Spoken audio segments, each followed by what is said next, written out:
Chapter 900.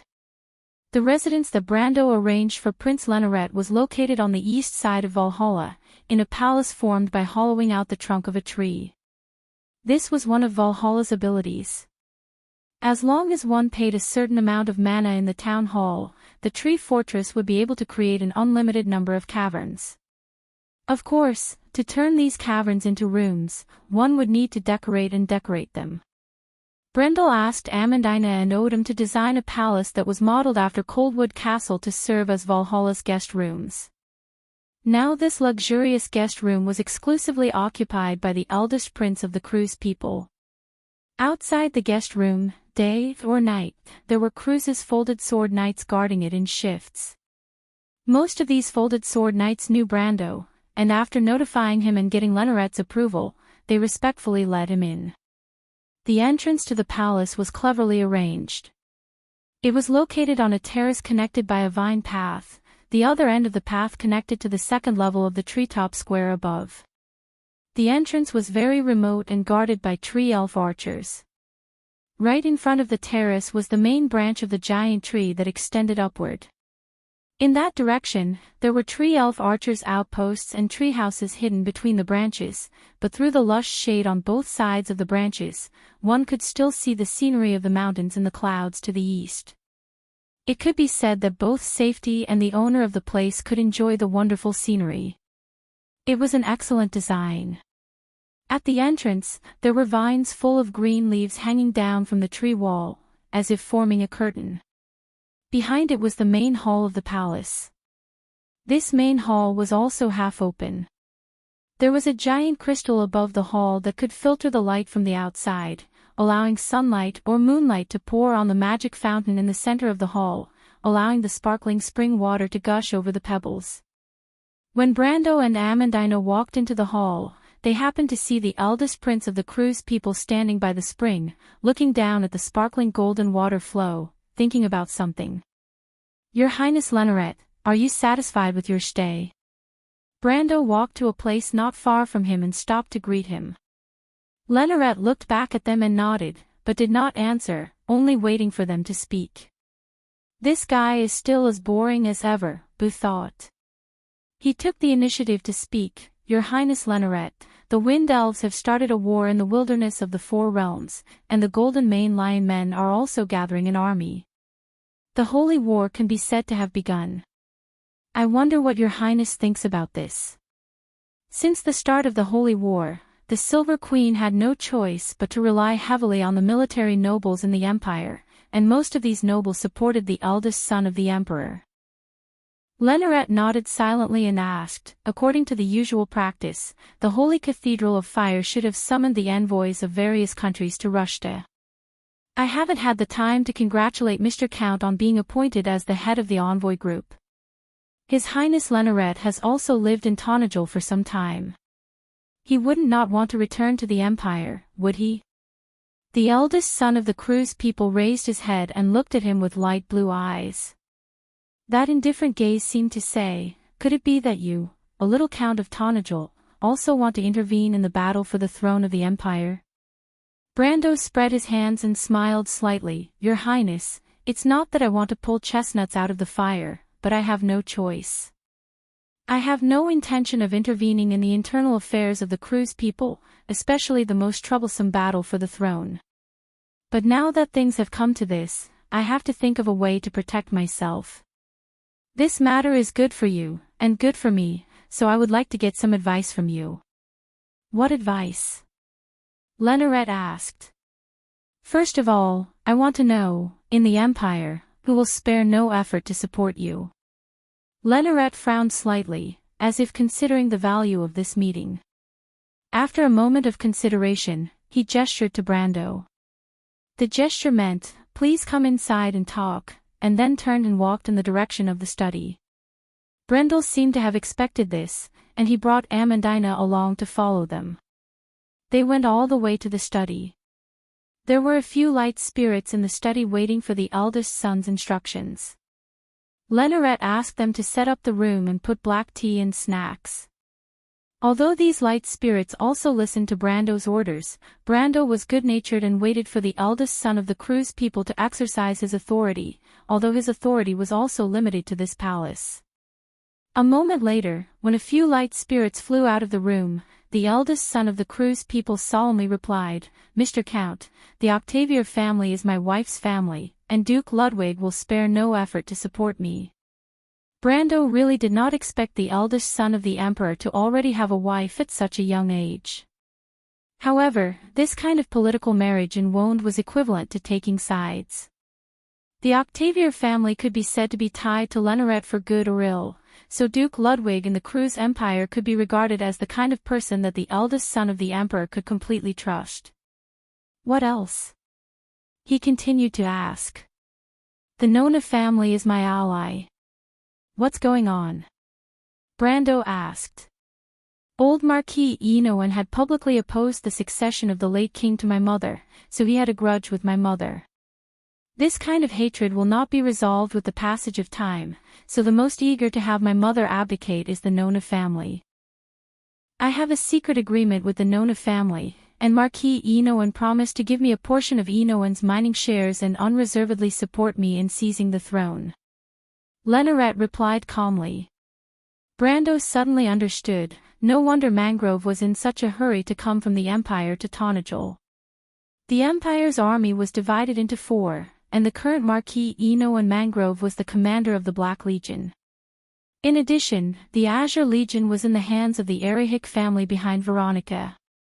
The Nigel family, which was related to the royal family by blood, controlled the White Legion on the border of Hazel and the Red Legion on the border of St. Tassol. These 3 families were the typical representatives of the military aristocracy in the north. The attitude of these military aristocrats was generally biased towards the eldest son of the emperor's succession, but this only represented one attitude. According to Lenorette's words, the only one who was really willing to contribute should be the Nona family. Brando noted this point and continued to ask, "Anything else?" "The old Prime Minister Nidivin." "Prime Minister Nidivin?" Brando was shocked and asked again almost in disbelief. The old Prime Minister of the Cruz Empire, Nidivin, was not an ordinary person. He should be more than 150 years old now, and was an elder of the Empire for 3 generations. 100 years ago, it was with his help that the Emperor of Cruz regained power from the Holy Cathedral. If there was any legend of the people of Cruz in this era, it should be the Prime Minister. And with his identity and wisdom, or to put it bluntly, such an old fox, how could he easily choose a side? Brando looked at the eldest son of the Cruz Empire suspiciously, and Lenorette replied slowly, "Mother's favor to the Palette family is actually to use the power of the local aristocrats to suppress other forces in the court. The military aristocrats in the north rarely intervene in government affairs, so her purpose is known to the world, nothing more than the Prime Minister and the Holy Cathedral. The Prime Minister understands that Mother has no good feelings for him, so naturally he will not stand on that side. But he may not stand on your side either." Brando thought to himself that the Empire had plenty of princes and princesses, and it was not to the extent that there would be no heir just because of the loss of the eldest son. However, the eldest son was at least right about one thing, and that was that no matter which prince or princess was chosen to inherit the empire, the old Prime Minister would not stand on the side of the Silver Queen. That was enough. He silently calculated that the 3 forces mentioned by Lenorette came from the distant relatives of the royal family, the military aristocrats, and the general aristocrats. The most hardcore of them should be Duke Ludwig of the Octavier family, followed by the Nona family. The old Prime Minister Nidivin could only be regarded as a potential ally, or rather, an enemy. Brando still remembered that he had offended the daughter of the Prime Minister of the Empire, the precious granddaughter of the old Prime Minister, so he would try not to provoke her if he could. On the surface, there were several forces in the Cruz Empire, the royal family, the military aristocrats, the local aristocrats, and the Holy Sanctum. These 4 forces basically controlled most of the Empire's land, population, resources, and army. The Empire's land, population, and resources were of little significance to Brando. The most important thing for his plan was the army. In the Empire's army, the 4 traditional legions were controlled by the military aristocrats, and the royal family controlled 2 of them through marriage. The patrolling cavalry and local garrison forces in various areas had always been the traditional sphere of influence of the local aristocrats, including the newly risen navy. However, the local aristocrats were divided into 2, with the royal family and the holy sanctum each occupying one of them. The royal family was more closely related to the autonomous grand duchies in the north, while the holy sanctum mainly influenced the small and large lords in the south. Finally, the holy sanctum itself also had a military force that could not be underestimated, including the most elite part of the crew's army, such as the bishops and the Flame family knights. Brando thought about it and suddenly realized that he had missed something. What about Veronica?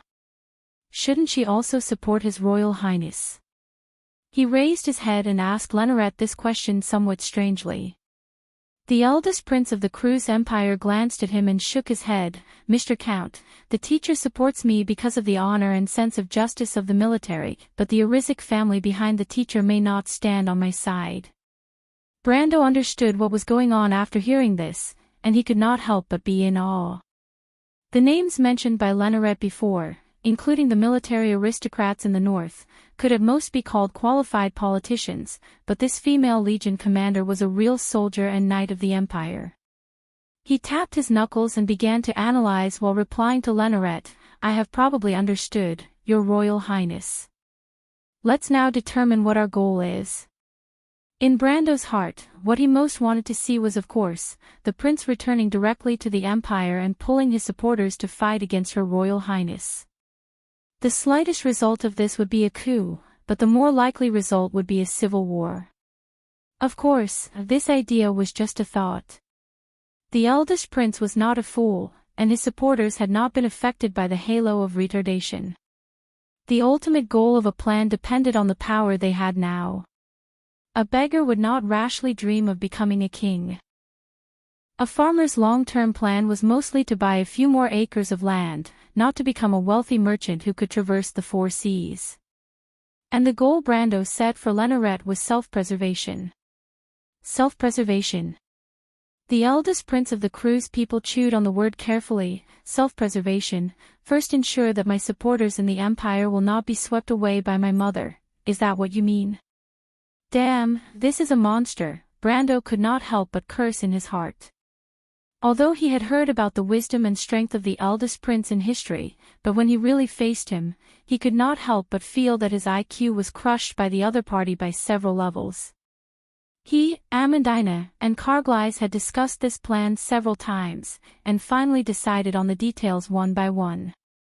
He did not expect the other party to guess what they meant just by hearing the name.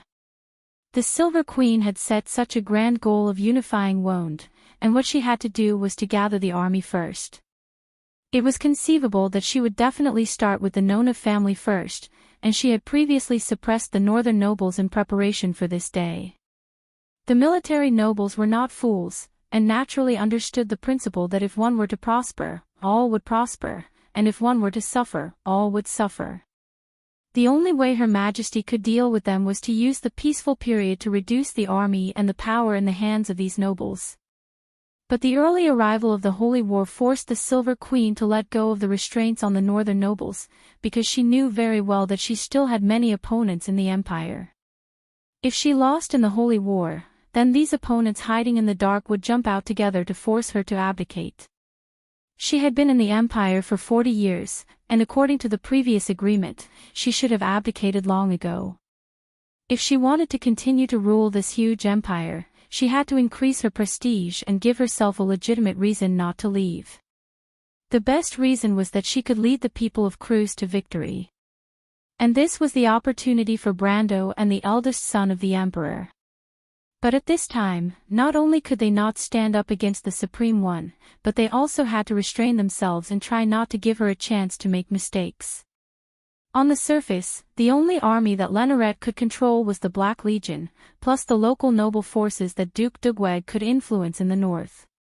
But in fact, the Silver Queen could not control too many troops, only the Red and White Legions.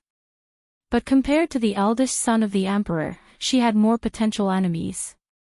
She was on bad terms with the Kirk family, the Holy Cathedral, and the Prime Minister. The Erezico family was said to be very close to the Flower Leaf territory, so they would not be determined to support Her Majesty. On the contrary, although they were not loyal allies of the eldest son of the emperor, there was no shortage of opportunities to turn enemies into friends, because at least they had a common enemy. Brando's proposal to Leneret was to first secretly connect his forces in the country in his name to help each other, and then hide deep in the dark. This was a means of self-protection. Self-protection itself was a kind of defense, but defense was also for counterattack. This holy war was an indescribable whirlpool for the Cruz Empire. The Holy Cathedral wanted to win, and the Silver Queen also wanted to win, but the Holy Cathedral was not willing to make a wedding dress for the Silver Queen, and presumably the Supreme One of the Empire had the same idea. And the local nobles also had their own ulterior motives. There were hardcore supporters of the Queen, and there were also supporters of the Holy Cathedral. When the two sides wrestled with each other, the power owned by the eldest son of the emperor became a decisive force. If he chose to remain silent, then the Silver Queen's plan to integrate the power of the empire to achieve military victory in the Holy War could be said to have failed by half. In the face of this situation, it was not surprising that the old Prime Minister, Nidevan, would look on coldly, and the attitude of the local nobles would change over time. Because of a very simple principle. A newly ascended emperor and an iron-blooded queen who had ruled the empire for 40 years had a completely different power in terms of governing ability. No local nobles would like an overly powerful emperor. This was a universal truth in Wond, so it was self-evident who they would eventually side with. When the prestige of Her Majesty the Queen weakened day by day with the deepening of the war, then the voices forcing her to abdicate would one day reach a consensus among all the nobles. At that time, Leneret could justifiably return to the empire and receive the support of the nobles. This was the final counterattack. Of course, self-protection at this stage was also good for Brando. He wanted to go to the empire to take back the Azure Lance and Scarlet, and it was conceivable that his enemies should be Her Majesty the Queen and the Holy Cathedral of Fire. Therefore, the last thing he wanted to see was a completely unified empire, whether under the name of the Silver Queen or the Holy Cathedral. Therefore, what he had to do was to maintain the chaotic status quo of the empire and seek opportunities for himself with the help of the opposition from many sides. At the same time, Leneret's allies in the north could also provide him with the necessary protection, such as arranging a safe channel for him to escape the empire. In this regard, he and the eldest son of the Kurlutzians had common interests. Leneret listened carefully to Amandina's analysis and nodded silently. He finally looked at Brando, and his gaze was no longer so cold. He thought for a moment before he replied, "Count, thank you for your frank proposal. I think I can trust you completely. If one day I ascend the throne, then your friendship with me today will become a precious witness." Brando smiled slightly and finally breathed a sigh of relief in his heart. "Then it's a pleasure to work with you, Your Highness," he replied. Leneret nodded slightly to him as a sign of acknowledgement, but his stern face did not loosen in the slightest. He thought for a moment and suddenly said, "As a friend, I have some personal advice that I can tell you, Count." Brando was slightly taken aback and asked, "What advice?" "I know my mother's character and conduct very well. Your subordinate is in her hands, and she will definitely use you and Erwin to coerce her into submission. I think, Count, if your subordinate's inner world is not very indestructible, you'd better do something to give her some confidence." The eldest prince replied faintly. Sure enough, His Royal Highness already knew the real reason why he came here. Brando thought in his heart, but he immediately realized that the information provided by Prince Leneret was very deceptive. He thought for a moment and felt that with Her Majesty's character of not giving up until she achieved her goal, she would most likely do so. Thinking of this, he suddenly felt that his trip was not a loss. He hurriedly nodded to the eldest prince of the Cruz people. "I understand what to do, thank you very much." Correction, yesterday's scene 55 should be scene 56. Today, I will release the first chapter, scene 57, and there will be another one later. I hope everyone will enjoy it, and I also hope everyone will support me and spend more monthly votes. Chapter 901. It was the last few days of the month of frost, and the weather outside was so cold that it made one's teeth chatter. The deciduous forests around Maxen and Schaflund couldn't escape the bleak scene. The trees were starting to become bare, and a thick layer of withered leaves had fallen on the ground since late autumn. It was as if a gray carpet had been laid out in layers between the trees. There were even a few light snowfalls in the northern regions. Although it wasn't to the extent of being covered in snow, it was at least an omen of winter in the year of the sword. This was the worst month of the year to start a war, but the Holy War just had to start at this time. History was always so unreasonable, and sometimes it was even more whimsical than the stories described. In AB's, only the black pine forest outside the Baron's castle was still tall and green in the midst of the solemn atmosphere of war. However, there was a faint black color between the canopy of the trees, as if the entire shade of the trees was a ghost hovering overhead. When the cold wind whistled past the tips of the pine trees, it made a strange whistling sound that made one's hair stand on end. Translator, Endless Fantasy Translation Editor, Endless Fantasy Translation. The guests of Trondheim were stomping their feet and rubbing their hands as they complained about the horrible weather. Most of them were dressed in bright clothes and had the air of a big city. They didn't look like locals at all. A dozen or so carriages were parked outside the courtyard, their bodies painted with all kinds of emblems. Each one represented the glorious history of a family. These nobles came from all over the Arowan, and most of them were here for the first time in Tonajol. They were here for only one purpose, to go on a diplomatic mission to the Cruz Empire. It was also a rare time for AB's castle to be lively, although it didn't matter if the owner was willing to receive these guests.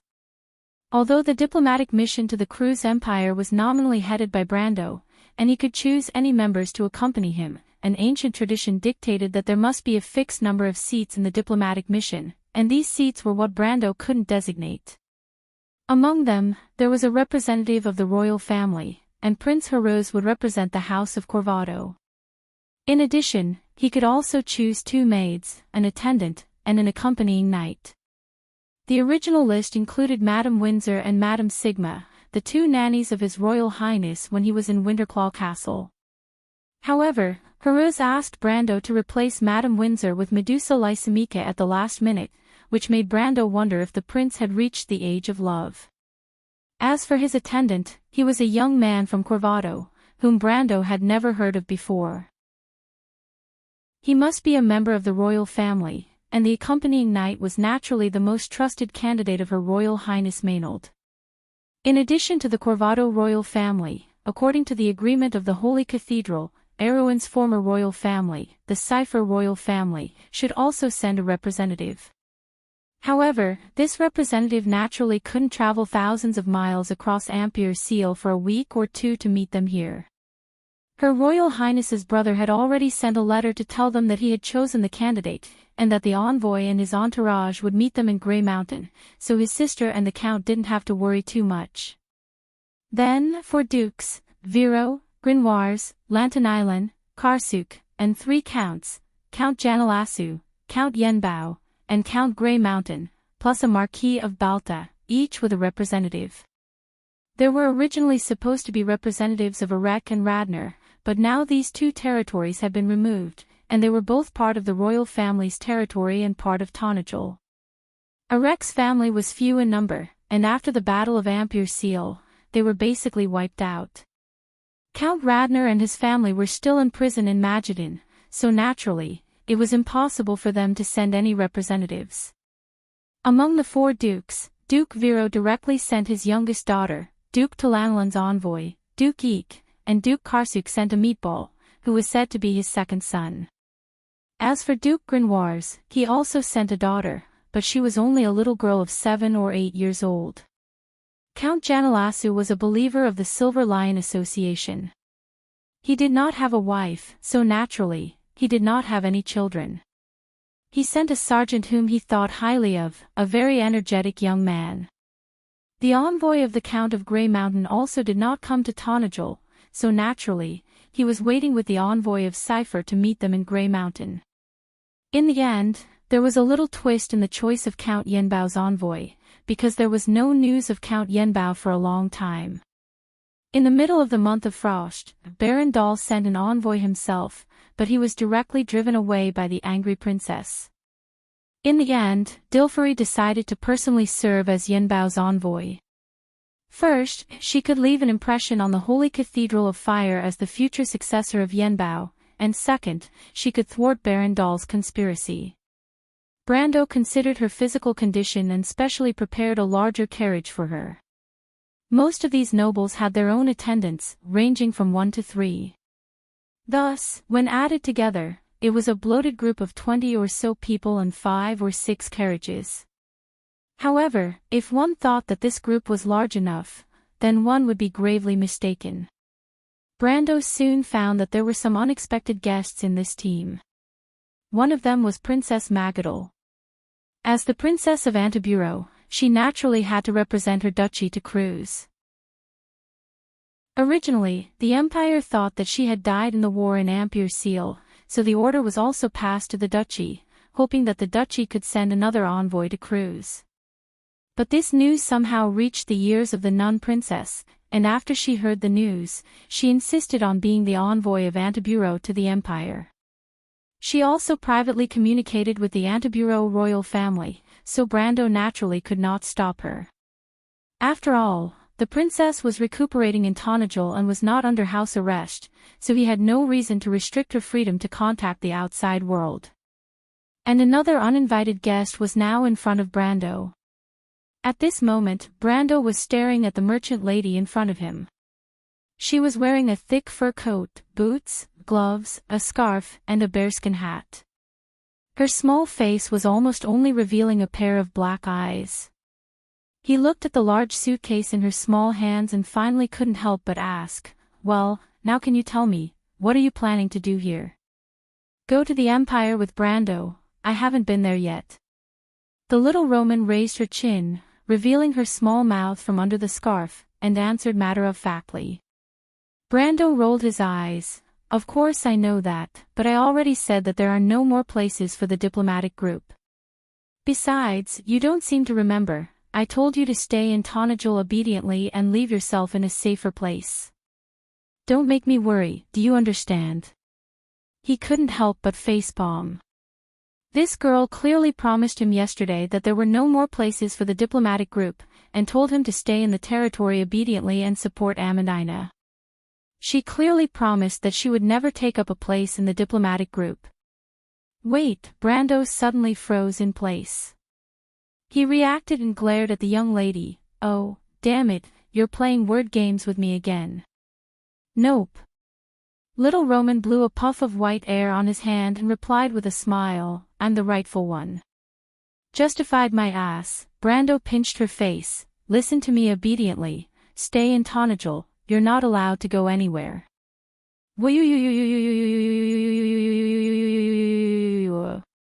Brendel pinched Romaine's cheeks for a long time, but she kept waving her hands, trying to break free from his grip, but her mouth did not loosen. He could not help but become a little suspicious. This was not in line with her temperament. He could not help but let go of his hand and ask doubtfully, "All right, tell me, what exactly are you going to do in the Empire?"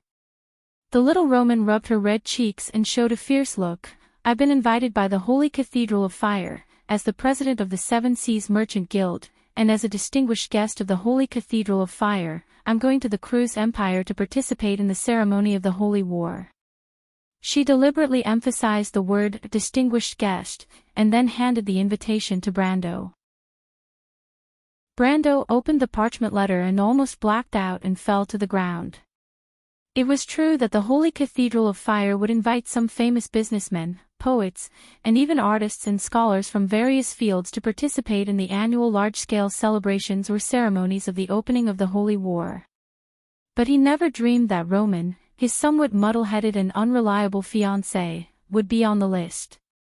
He couldn't help but read the letter over and over again several times, and finally confirmed that the magic wax seal on the letter was the real emblem of the Holy Cathedral. After confirming that there was no mistake, he had to admit that this thing did not look fake. He raised his head and looked at the Roman as if he was looking at an alien. "When did your business become so big?" "Very long ago. The Holy Cathedral of Fire invited me to the Harvest Festival this year, but at that time they were going to amp your seal. I've already been there, so I don't want to go anymore. It's not fun at all." The little Roman replied casually, as if the invitation from the Holy Cathedral of Fire was just an invitation for her to go on a trip, and whether she would go or not depended on her mood. Brando almost knelt down to her. The Holy Cathedral of Fire's tradition of inviting celebrities had always existed in the game. At that time, there were some famous merchant guilds among the players in Erewhon. Until the Second Era, these merchant guilds with major sponsors behind them would often break their heads over such an invitation letter. There were even a few instances where it almost led to a war between the merchant guilds. At least, Brando had seen it happen a few times. Brando carefully looked at his almighty fiancée, and felt that there must be something like Martha's daughter behind this. But in the end, it was Amandina who cleared his doubts. It turned out that many of the resources produced in the Black Forest, including some precious magic materials and magic crystals, were strategic resources that the Holy Cathedral of Fire urgently needed, especially during the period before the start of the Holy War. Tanagel's large exports in the past year had long made it an important partner in the eyes of the Holy Cathedral of Fire, so it was not surprising that the Roman, the nominal president of the Seven Seas Merchant Guild, was valued by the Holy Cathedral. But Brando shook his head, still thinking that Amandina had used a cheat. One must know that to become a merchant that could trade with the Holy Cathedral of Fire, it was not only enough to have a supply of goods, but also required a considerable network of contacts. He did not have to think to guess that the Roman must have used the connections of the merchant guilds in Ampere Seal. But as for how she did it, it was a bit ridiculous. Because this could only be explained by a miracle in Amandina's opinion. "Can I go now, Brando?" The little Roman covered her face and asked pitifully, but there was clearly a little pride in her voice. "Up to you, Brando replied in a bad mood. He felt that in front of this little fiancé of his intelligence and sense of existence as a count had been severely devalued, and this made him feel very hurt. "Then Brando, help me prepare a carriage. I want the one I usually use, with a stove that can put charcoal on it." "No, go to my carriage obediently." "Oh." After sending away the Roman lady and the second son of Duke Karsuk, who was almost the same height and width, who had been trying to get close to him, Brando finally broke away from the group of young masters and ladies. He walked to the side of the carriage and just happened to see Ferlin coming out of the castle with a notebook in her hand. When he saw the elder of the Wild Elf sisters, he knew that the things she had prepared were probably done, and hurriedly greeted her. "Ferlin." "My lord. Are Brunhilde and the others ready?" The elder of the Wild Elf sisters nodded. "Very good." Brendel finally let out a sigh of relief in his heart. This trip was not really to bring these young ladies and young masters out for a vacation, it was just a pretense on the surface. Moreover, Princess Griffine had appointed him as the leader of the envoy group, and even appointed him as the commander of the Southern Legion.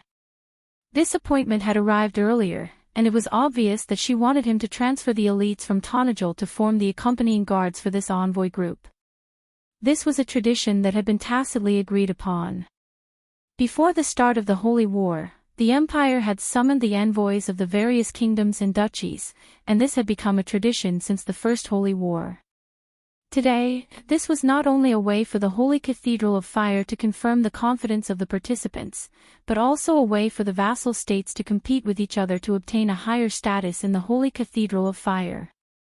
In this envoy group, first of all, the noble families had to greet the representatives of the empire. This in itself represented a respectful submission, and was also a way for the vassal states to pledge their allegiance to the Holy Cathedral. Of course, this kind of greeting was not so blatant, and appeared to be a little more reserved. On the other hand, there was the accompanying guards of the envoy group. After all, the Holy War was a war, and every country needed to show their strength to the Holy Cathedral of Fire to obtain a corresponding status in the war, and even after. The guards of this envoy group were a means of showing off. Generally speaking, the guards of the envoy group were the most elite forces of each country, representing the highest standard of the duchies and kingdoms, and also the face of the nobles and the royal family. In order to maintain this face and glory, the guards of these envoys would even compete with each other in the cruise empire and clash with each other. Of course, this kind of conflict rarely resulted in bloodshed, but the side that lost face most of the time would not have a good time after returning to their country. The strongest group of guards of the envoy group in all the previous holy wars should be the guards of the Black Raven Duchy in the west of the empire. This duchy was adjacent to the Hazel people and the Holy Cathedral of Earth. Although the duchy accepted the faith of the Holy Cathedral of Fire, most of the inhabitants were half-orcs and half-beastmen, and the people were very valiant, and the nobles were also very martial. At that time, they sent a guard composed of bear warriors, and whether it was in terms of quantity or quality, they crushed the guards of the other countries. Unfortunately, they met the Erewhon people of that era. In that holy war, the envoy group sent by the Erewhon people could be said to be the most shabby one in all the previous holy wars. Other than the nobles' representatives, the envoy group was made up of officers of the White Lion Legion, and there were less than 20 people in total. However, the problem was that the captain of this group of 20 people was the Earth Sword Saint Darius, and the vice-captain was the scholar of the Mithril Fortress, Tolman. With just these two people, they swept away everyone, including Cruz's people. As for how Brando's famous grandfather later became the marshal of the Allied forces, that was another story. The envoy group was the face of Erewhon, and Tonajul was now the strongest territory in the entire Erewhon Empire. Therefore, when the princess chose Brando to be the leader of the envoy group, although the royal faction had objections, they did not dare to oppose too much. As for Brando and Her Royal Highness, the two of them had reached a tacit understanding, and they used this as an excuse to brazenly stuff people into this so-called guard group. As for why these people would go to Cruz in the end, that was hard to say.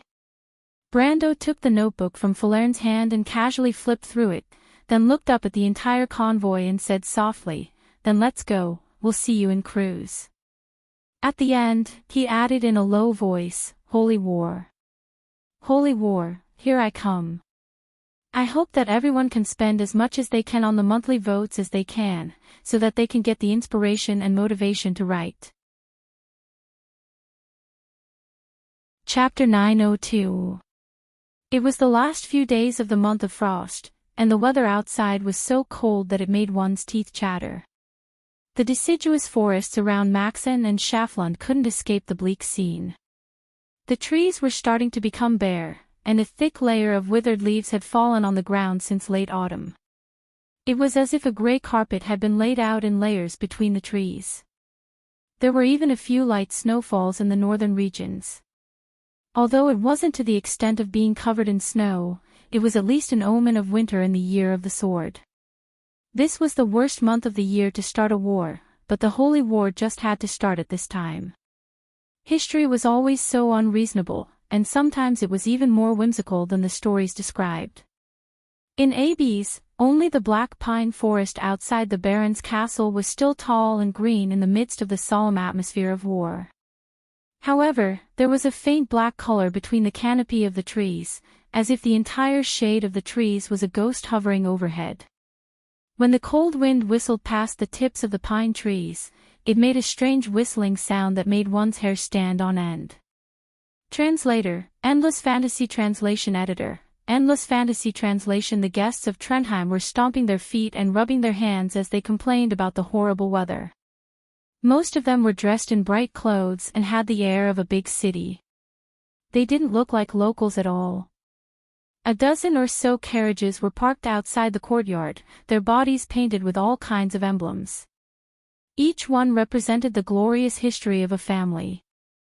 These nobles came from all over the Erewhon, and most of them were here for the first time in Tonajul.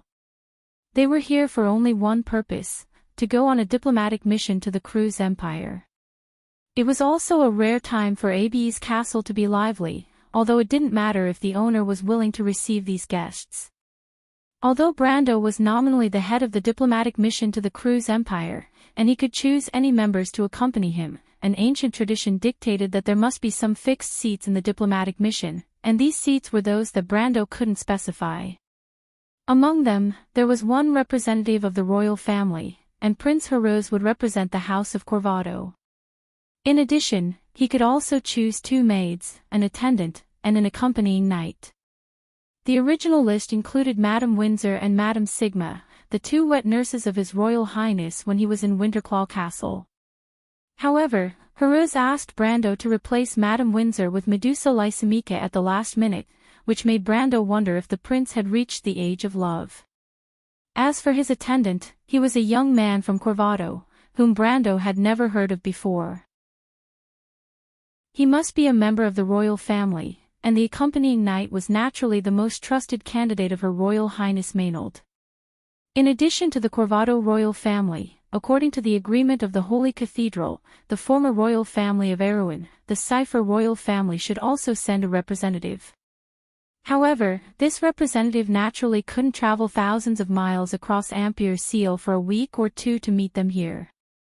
The princess brother had already sent a letter to tell them that he had chosen a candidate. The envoy and his entourage would meet them in Grey Mountain, so his sister and the count didn't have to worry too much. Then came the 4 dukes, Viro, Grinoires, Lantanailan, and Karsuk, and the 3 counts, Janalasup, Yenbao, and Greymont, with the Marquis of Balta, each with a representative. Originally, there should have been a representative of Erech and Radnor, but now these 2 territories had been removed and became part of the royal family's territory in Tonajol. The Erech family was few in number, and after the Battle of Ampere Seal, they were basically wiped out. Count Radnor and his family were still eating prison food in Mageddon's dungeon, so it was naturally impossible for them to send a representative. Among the 4 dukes, Duke Viro directly sent his youngest daughter, Duke Talanalan's envoy, Duke Eek, and Duke Karsuk sent a meatball, who was said to be his second son. As for Duke Grinoires, he also sent a daughter, but she was only a little girl of 7 or 8 years old. Count Janalasu was a believer of the Silver Lion Association. He did not have a wife, so naturally, he did not have any children. He sent a sergeant whom he thought highly of, a very energetic young man. The envoy of the Grey Mountain did not come to Tonajol either, so naturally, he was waiting with the envoy of Cipher to meet them in Grey Mountain. In the end, there was a small twist in the choice of Count Yenbao's envoy, because there was no news of Count Yenbao for a long time. In the middle of the month of Frost, Baron Dahl sent an envoy himself, but he was directly driven away by the angry princess. In the end, Dilfari decided to personally serve as Yenbao's envoy. Firstly, she could leave an impression on the future successor of Yenbao in the Holy Cathedral of Fire, and secondly, she could thwart Baron Dahl's conspiracy.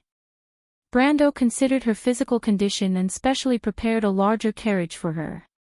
Most of these nobles had their own attendants, ranging from 1 to 3.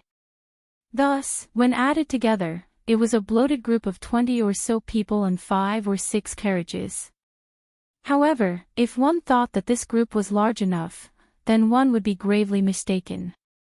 Brando soon found that there were some unexpected guests in this team. One of them was Princess Magadol. As the Princess of Antiburo, she naturally had to represent her duchy to Cruz. Originally, the Empire thought that she had died in the war in Ampere Seal, so the order was also passed to the duchy, hoping that the duchy could send another envoy to Cruz. But this news somehow reached the ears of the nun princess, and after she heard the news, she insisted on being the envoy of Antiburo to the Empire. She also privately communicated with the Antiburo royal family, so Brando naturally could not stop her. After all, the princess was recuperating in Tonajol, not under house arrest, so he had no reason to restrict her freedom to contact the outside world. And another uninvited guest was now in front of Brando. At this moment, Brando was staring at the merchant lady in front of him, who was wearing a thick fur coat, boots, gloves, a scarf, and a bearskin hat. Her small face was almost only revealing a pair of black eyes. He looked at the large suitcase in her small hands, and finally couldn't help but ask, "Well, now can you tell me, what are you planning to do here?" "Go to the Empire with Brando. I haven't been there yet."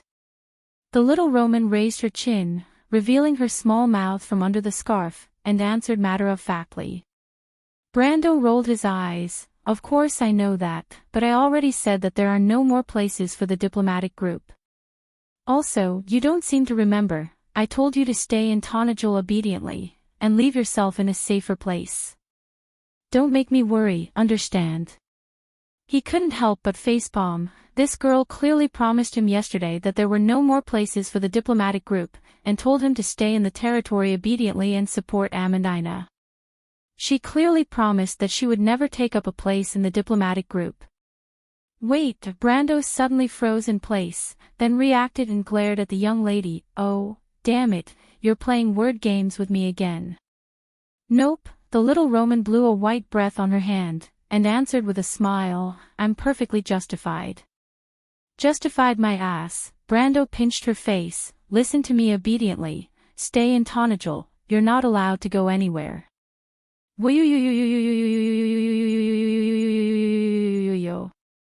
Brando pinched the merchant girl's face for a while, but seeing her waving her hands and trying to break free from his hand, he couldn't help but feel a little suspicious. This was not in line with the young lady's temperament. He couldn't help but let go, and asked doubtfully, "All right, tell me, why are you going to the Empire?" The little Roman rubbed her red cheeks, and showed a fierce look. "I've been invited by the Holy Cathedral of Fire, as the president of the Seven Seas Merchant Guild, and as a distinguished guest of the Holy Cathedral of Fire, I'm going to the Cruz Empire to participate in the ceremony of the Holy War." She deliberately emphasized the word distinguished guest, and then handed the invitation to Brando. Brando opened the parchment letter, and almost blacked out and fell to the ground. The Holy Cathedral of Fire did invite some famous businessmen, poets, and even artists and scholars of various fields to participate in the annual large-scale celebration, or in commemoration of the opening of the Holy War, but he never dreamed that the Roman would be on the list, his somewhat muddle-headed and unreliable fiancé. He couldn't help but read the letter several times, and finally confirmed that the magic wax seal on the letter was the real emblem of the Holy Cathedral. After confirming that there was no mistake, he had to admit that this thing didn't look fake. He raised his head and looked at the Roman as if he was looking at an alien. "When did your business become so big?" "Very long ago. The Holy Cathedral of Fire invited me to the Harvest Festival this year, but at that time they were going to amp your seal. I've already been there, so I don't want to go anymore. It's not fun at all." The little Roman replied casually, as if the invitation from the Holy Cathedral of Fire was just an invitation for her to go on a trip, and whether she would go or not depended on her mood. Brando almost knelt down to her. The Holy Cathedral of Fire's tradition of inviting celebrities had always existed in the game. At that time, there were some famous merchant guilds among the players in Erewhon. Until the Second Era, these merchant guilds with major sponsors behind them would often break their heads over such an invitation letter. There were even a few instances where it almost led to a war between the merchant guilds. At least, Brando had seen it happen a few times. Brando carefully looked at his almighty fiancé, and felt that there must be something like Martha's daughter behind this. But in the end, it was Amandina who cleared his doubts. It turned out that many of the resources produced in the Black Forest, including some precious magic materials and magic crystals, were strategic resources that the Holy Cathedral of Fire urgently needed, especially during the period before the start of the Holy War. Tonajul's large exports in the past year had long made it an important partner in the eyes of the Holy Cathedral of Fire, so it was not surprising that the Roman, the nominal president of the Seven Seas Merchant Guild, was valued by the Holy Cathedral.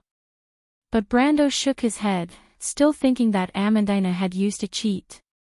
One must know that to become a merchant that could trade with the Holy Cathedral of Fire, it was not only enough to have a supply of goods, but also required a considerable network of contacts.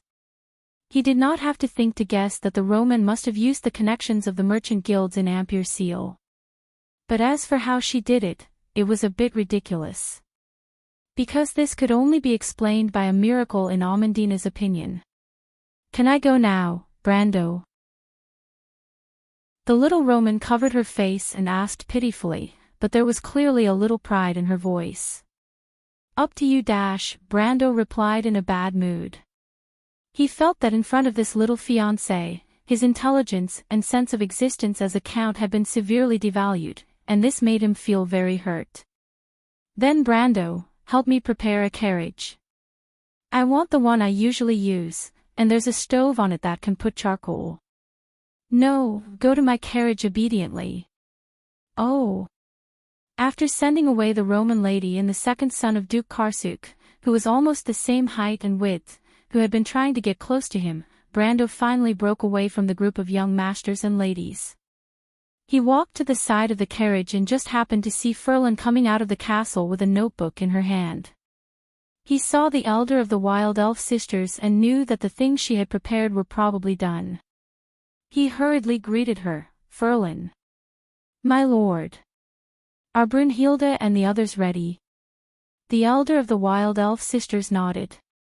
"Very good." Brendel finally let out a sigh of relief in his heart. This trip was not really to bring these young ladies and young masters out for a vacation, it was just a pretense on the surface.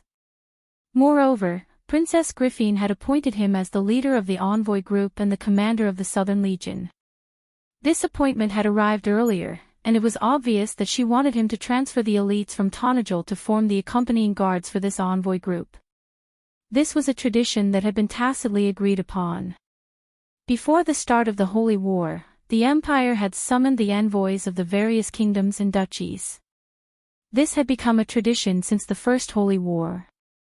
Today, this was not only a way for the Holy Cathedral of Fire to confirm the confidence of the participants, but also a way for the vassal states to compete with each other to obtain a higher status in the Holy Cathedral of Fire.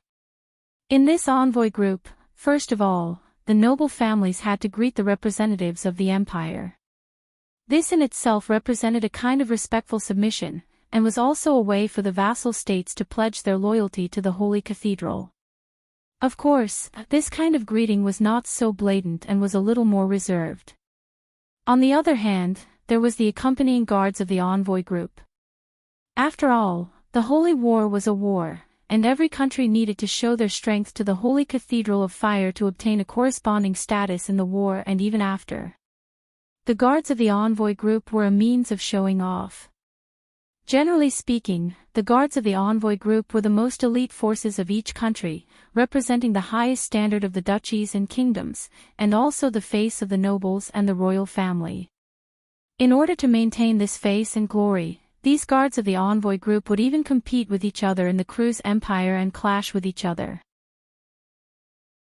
Of course, this kind of conflict rarely led to bloodshed, but the side that lost face most of the time would not have a good time after returning to their country.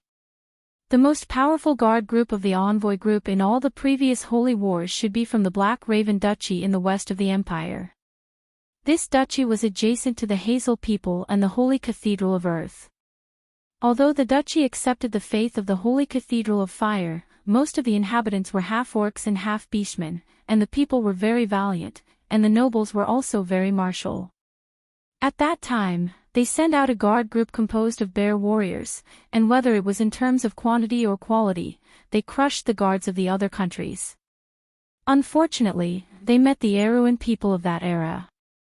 In that holy war, the envoy group sent out by the Aruan people could be regarded as the most shabby one in all the previous holy wars. Other than the nobles' representatives, the envoy group was made up of the officers of the White Lion Legion, and there were less than 20 people in total. However, the problem was that the captain of this group of 20 people was the Earth Sword Saint Darius, and the vice-captain was the scholar of the Mithril Fortress, Tolman. These two people swept away everyone, including the people of Cruz. As for how Brando's famous grandfather later became the marshal of the Allied forces, that was another story. The envoy group was the face of Erewhon, and Tonajul was now the strongest territory in the entire Erewhon Empire. Therefore, when the princess chose Brando as the leader of the envoy group, although the royal faction had objections, they did not dare to oppose too much. As for Brando and Her Royal Highness, the two of them had reached a tacit understanding, and they used this as an excuse to brazenly stuff people into this so-called guard group. As for what these people would do in cruise in the end, that was hard to say. Brando took the notebook from Falern's hand, and casually flipped through it, then looked up at the entire convoy and said softly, "Then let's go, we'll see you in cruise." Finally, he added in a low voice, "Holy War.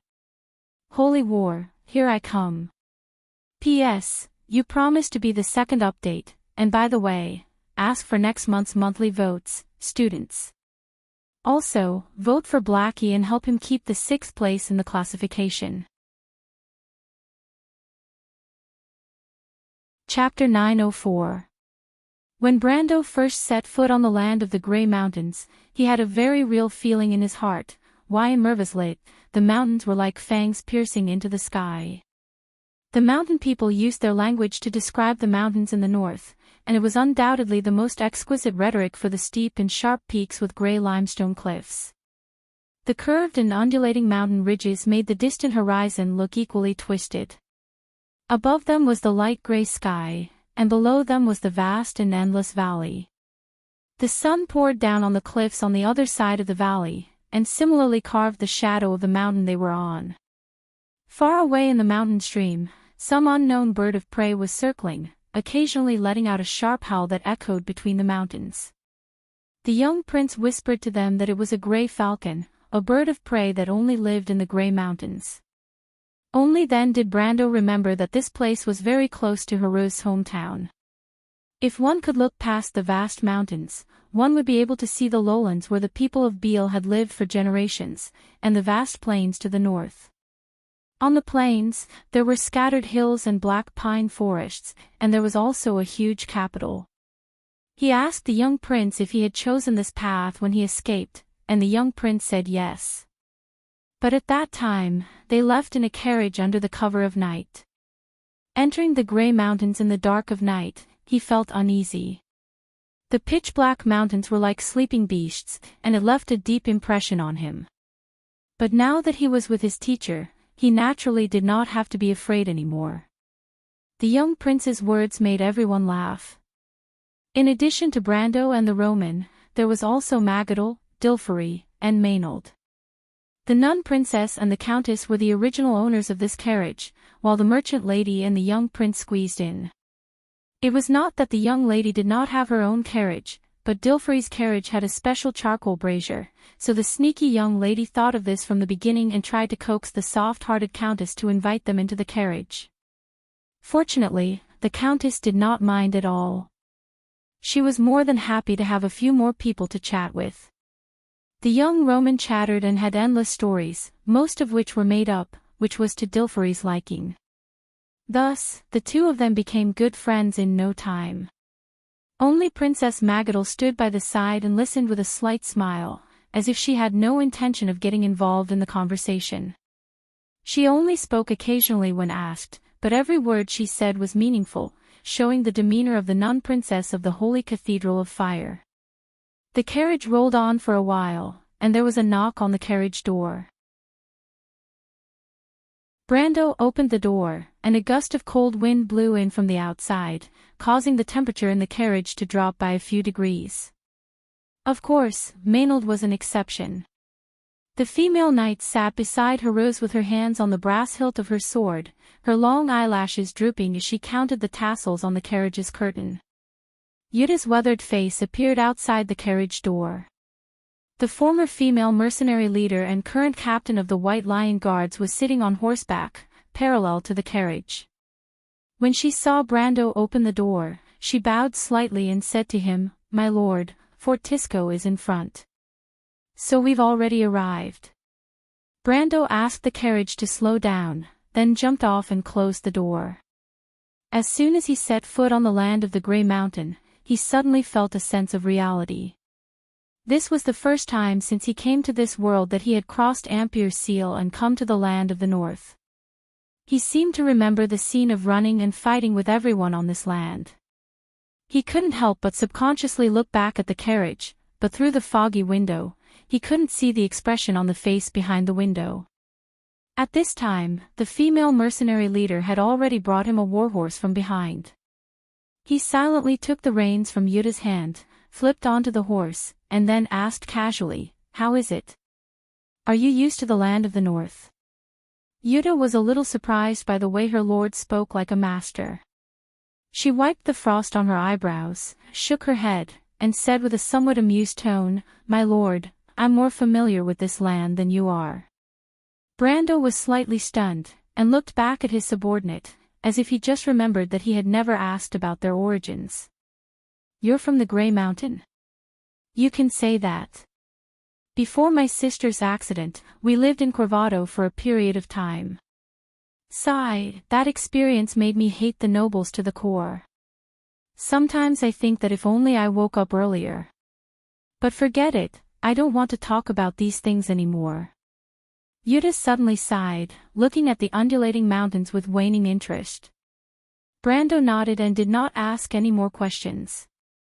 Yuta was the leader of his guards, but she was not the best choice. The most suitable person was actually Koden, but the old man was determined not to interfere in Tanajal's affairs anymore. After Count Ranner was imprisoned, he bought a piece of land near Menta, as if he was determined to be a carefree manor owner or an old farmer. However, Koden still recommended Yuta to him. Out of the 5 mercenary leaders under him, Reto deliberately distanced himself from the core of power in Abes, and only wanted the refugees from Fortress Reden to live a better life. Karglais and the others privately called him the leader of the refugees, and the Red-Beard Badam was infatuated with local law and order, as if he was satisfied with just being a magistrate. He once admitted that he did not have any great ambitions, and his current life was already his goal. Brando did not intend to force these 2 mercenary leaders to follow him since the beginning. Besides, he knew that Badam's abilities were limited, and being a magistrate was already the best he could do. The other 3 mercenary leaders who joined later were even more ambitious. Cornelius became Amandina's subordinate and was responsible for the logistics of the territory's army. Rabin had already made a name for himself in the White Lion Guards, and his military experience in the Karsuk Highlands made him the most comfortable in Brando's army. After the Autumn-Twilight War, he became another important assistant to Karglais. Karglais intended to let him command a cavalry unit, but the unit had not been formed yet. Only Yuta's vision seemed to be limited by her experience as a mercenary leader. She was considered outstanding when she was a mercenary leader, but after joining the White Lion Guards, her performance was very ordinary. Amandina appreciated the experience and loyalty of these mercenary leaders, and wanted to give them a better position. Rabin and Cornelius were able to accept it, but Yuta's position was awkward. She did not want to rely on her relationship with Amandina to climb up the ranks, so she was only a small infantry leader in the White Lion Guards. When he received the mission and wanted to find a commander who was capable of commanding a small group, Janna immediately entered his sights. Koden had also suggested that Janna's experience would be extremely useful in commanding a mercenary group that was made up of multiple professions and different types of soldiers. Of course, he actually had a better choice, and that was Freya. However, it was a waste of talent to let Freya be the leader of the diplomatic group. More importantly, she had just gained some reputation in the kingdom, and now she needed to stay and strengthen her position in the southern army.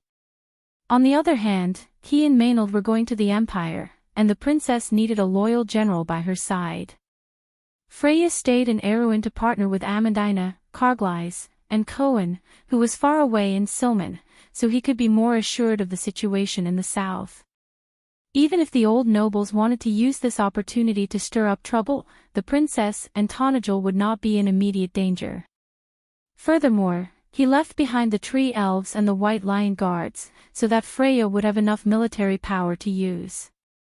Because of this consideration, he finally chose Yuta, and was very satisfied with her performance. In this diplomatic group, He brought along Medisha, the Shire, Hippamra, the Nightsong Tigers mercenary group, the White Lion Guards that belonged to Mars, a few hundred steel golems, a few flying gargoyles, a few witches, 4 valkyries, and a lady who could not be seen in public. She used her experience to arrange these different people, different soldiers, and different war machines well. In addition to the White Lion Guards and the Nightsong Tigers mercenary group, Brando hoped that the steel golems and gargoyles provided by the Buga people could be hidden, and of course, the witches and valkyries should not be seen in public. Yuta divided the troops into 2 groups and specially designed a marching route for them. She was very experienced in how to travel in the mountains and not get lost. Many of the routes she designed were used by Brando in the game in his previous life, and Brando was full of praise for them. After more than a week of travel, Brando could completely confirm that it was a waste of talent to let this lady be an infantry leader. Some people were born to be mercenary leaders, elite division commanders, and Yuta was no doubt such a talent. Then Brando looked up at the long line of people on the narrow mountain road. It was mainly made up of 5 carriages. The first carriage in front carried the envoys of Count Eek and Count Janalesu, the second carriage carried the meatball son of Duke Karsuk, the third carriage carried the daughter of Duke Viro and the 7 or 8-year-old little girl of the Grenoirs family, and the fourth carriage was the carriage of a certain merchant lady. These carriages were all accompanied by several attendants, and the White Lion Guards, which made the originally narrow mountain road very congested. This was because Brando had wisely placed the hundreds of envoys at the back of the convoy, leaving only a small group of cavalry in front to open the road. Otherwise, they would have blocked the mountain road and would not be able to move. In front of this bloated group, the shadow of a wall had appeared. This wall stretched across the mountain road, and one side of the dark tower was close to the steep mountain wall, and the other side seemed to be hanging over a deep cliff.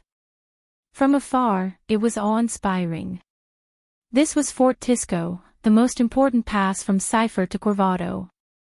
Brando had been here a few times in the game in his previous life, but because of the presence of players, the atmosphere of the fort in the game was not as solemn as it was in the game. It was much livelier, and he remembered that there was a spontaneous market formed by players on this mountain road.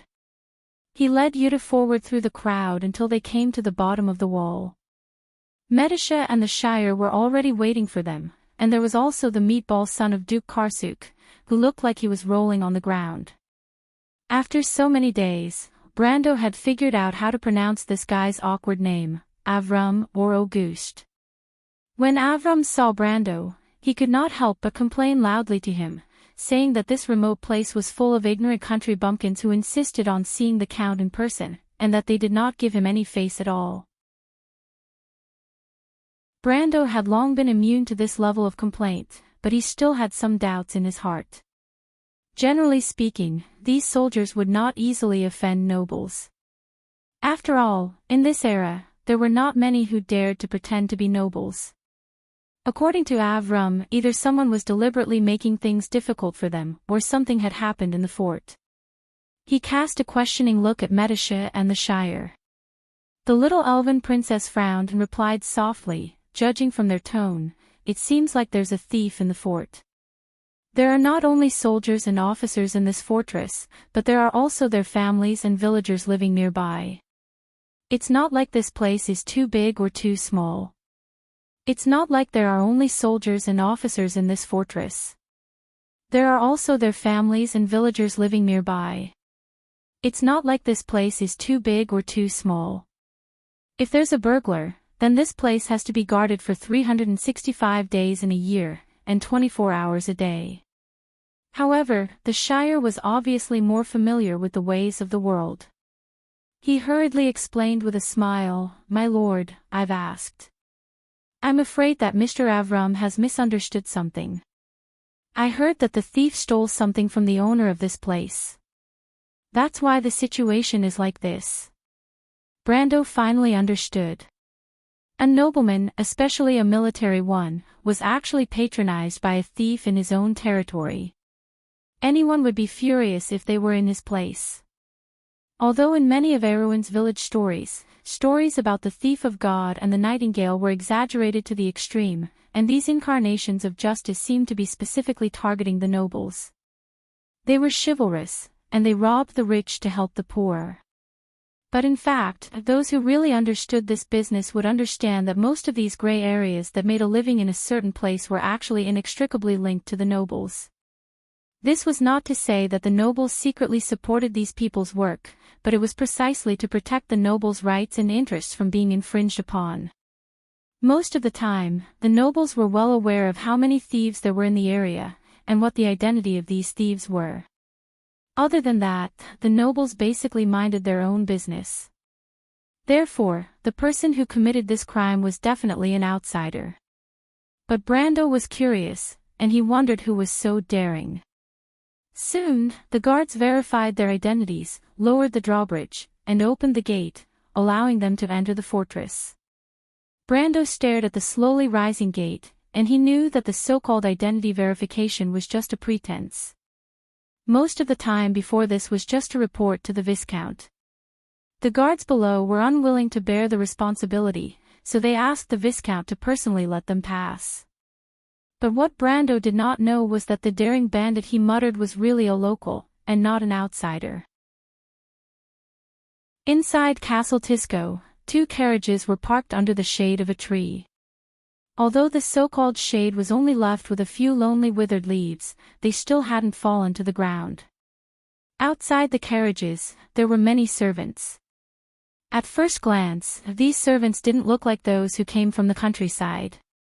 Although they looked bright and clean, they looked lazy at first glance, as if they still had the habit of idling around before they became noble servants.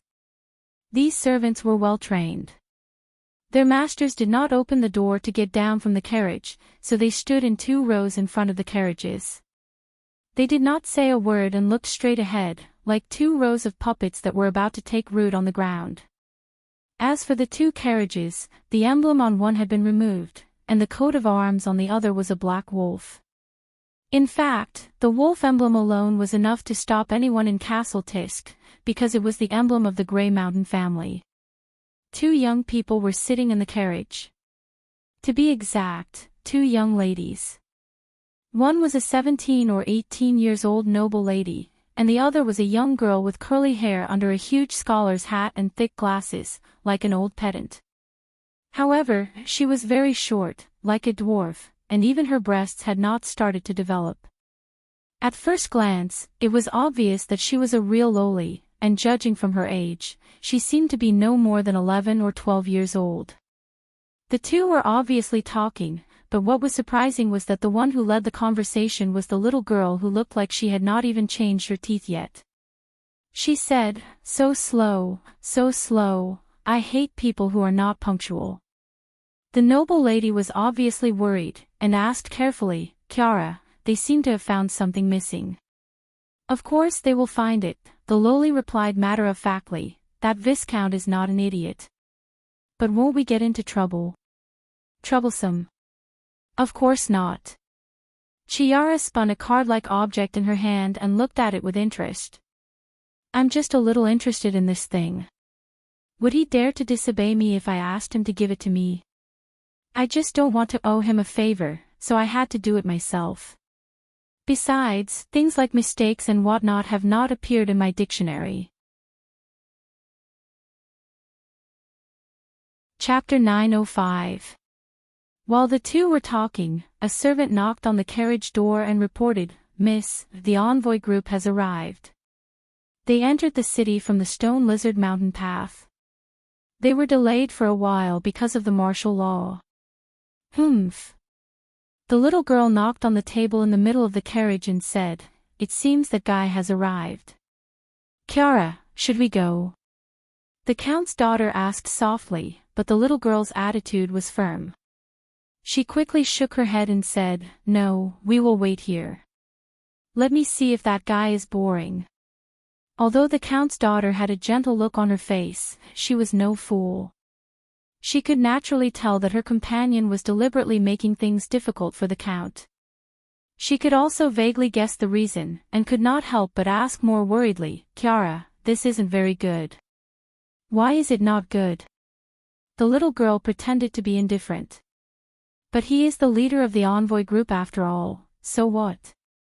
If that guy dares to scold me with a straight face, I won't go to the Empire. The little girl was very dissatisfied. You won't go to the Empire? The Count's daughter showed a shocked expression. What are you afraid of, Enid? When the time comes, you can stay at my house for a while. I will complain to my brother. Your father won't dare to do anything to us. The little girl replied. The Count's daughter opened her mouth and wanted to say something, but she knew that she could not persuade her companion.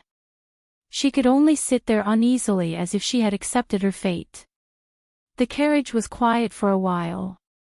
The two people each had different feelings as they waited for Brando's arrival. The Count's daughter only hoped that the Count would not vent his anger on her. She was worried about her gains and losses and could not help but be worried for a while. The little girl sitting opposite her did not seem to care. She gently tapped the window with her finger while looking at the scenery outside. After Brando entered the city, he received a message from a servant. He already knew that the representatives of House Cypher and Count Grey Mountain were already in the city. However, he first arranged for the diplomatic group to stay in an inn in the fortress before heading to the appointed location alone. When he arrived at the agreed location, he saw the two carriages parked under the oak tree from afar, as well as 2 rows of servants standing beside the carriages. He walked over and revealed his identity to these people, thinking that he would be able to see the 2 representatives. However, he did not expect that the servant who passed on the message would walk back the way he came not long after he reached the carriages, bringing back a message with a poker face. The young lady heard that the Count is knowledgeable. In order to prove the Count's identity, she wants to test some of the Count's knowledge. Brando couldn't help but be stunned. Was there something wrong with this noble lady's head? How could she verify one's identity like this?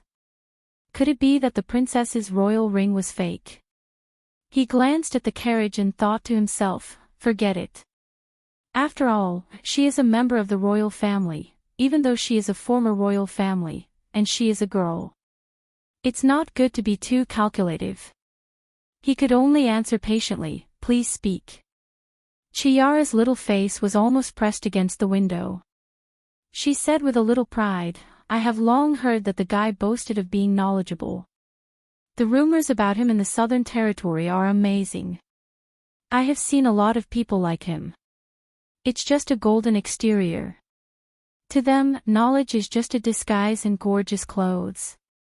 Let me expose his hypocritical appearance. I will let him understand that the search for the truth is sacred and cannot be profaned. The Count's daughter could almost see herself being punished for bringing trouble to her family. The small house where she was confined swayed in front of her. She asked worriedly, what questions did you ask him, Chiara? Hee, the little girl smiled slyly. She pushed her thick glasses and replied with some pride, nothing, just some ancient words. Enid stared at her suspiciously. She wondered if her companion would really be so soft-hearted. Sure enough, the little girl said, but these words were found on some stone slabs by a friend of my teacher. In order to unearth those stone slabs, my teacher and I stayed in the cold and boring Balta Plateau for a long time. My teacher is an authority in the field of ancient languages, but even he couldn't recognize all the words on those stone slabs. Just wait and see how that guy embarrasses himself. Enid knew who the little girl's teacher was. She thought that since even the master couldn't recognize all the slabs, it wouldn't be embarrassing even if the Count couldn't recognize them. Of course, she didn't dare to say this out loud, in case the young lady changed her mind at the last minute. Outside the carriage, Brando was taking a piece of paper from the servant. He glanced at the tadpole-like ancient words on the paper and couldn't help but laugh. Isn't this the content of the ancient stone slabs? The first clue of the war slate, these stone slabs were the clues he provided to Tolman, which allowed people to unearth them in advance in this era. It was fine if it was something else, but it just had to be the words on the stone slabs. The words on the stone slabs were once a hot topic on the forum. In the end, it was translated by a level 16 ancient language master in their guild who wore a +3 language skill divine artifact, Necklace of Knowledge. He could even recite it with his eyes closed.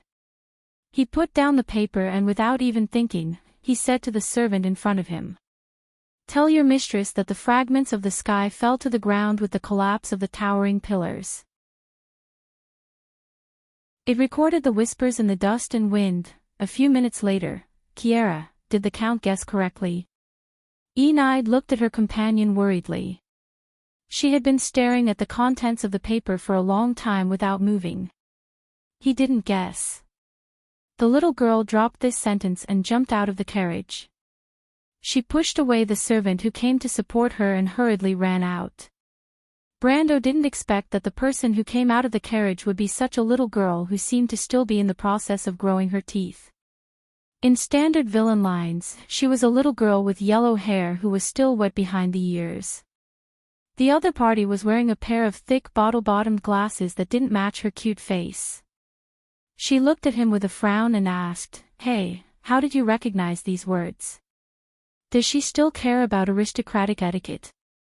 "This little lady, may I ask who you are?" Brando was a little unhappy at first, but when he found that the person who tested him was such a little girl, he was no longer angry. No matter how bored he was, he wouldn't be so bored as to argue with a child. Kiera seemed to have realized her rudeness at this time, but she snorted softly and replied, "Count Digiu is my father, Queen Anna is my aunt, my brother is Levin Ornesson. Duke Cypher, you should know who I am by now, right? What kind of messy relationship is this?" Brando looked at the arrogant little girl for a while before he sorted out his thoughts and asked, "You are the representative of House Cypher?" "It's the former royal family," the little girl corrected, "more or less, but I don't want to go to the Empire. Can you persuade me?" What a spoiled little girl, Brando thought to himself. He shook his head and said, "I can't persuade you. How about this, you go back first.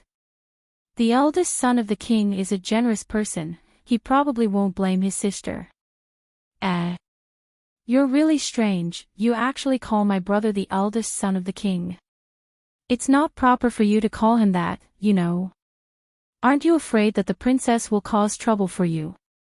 "Oh, I know," the little girl's eyes flashed, and she replied proudly, "You don't care about that little princess at all, right?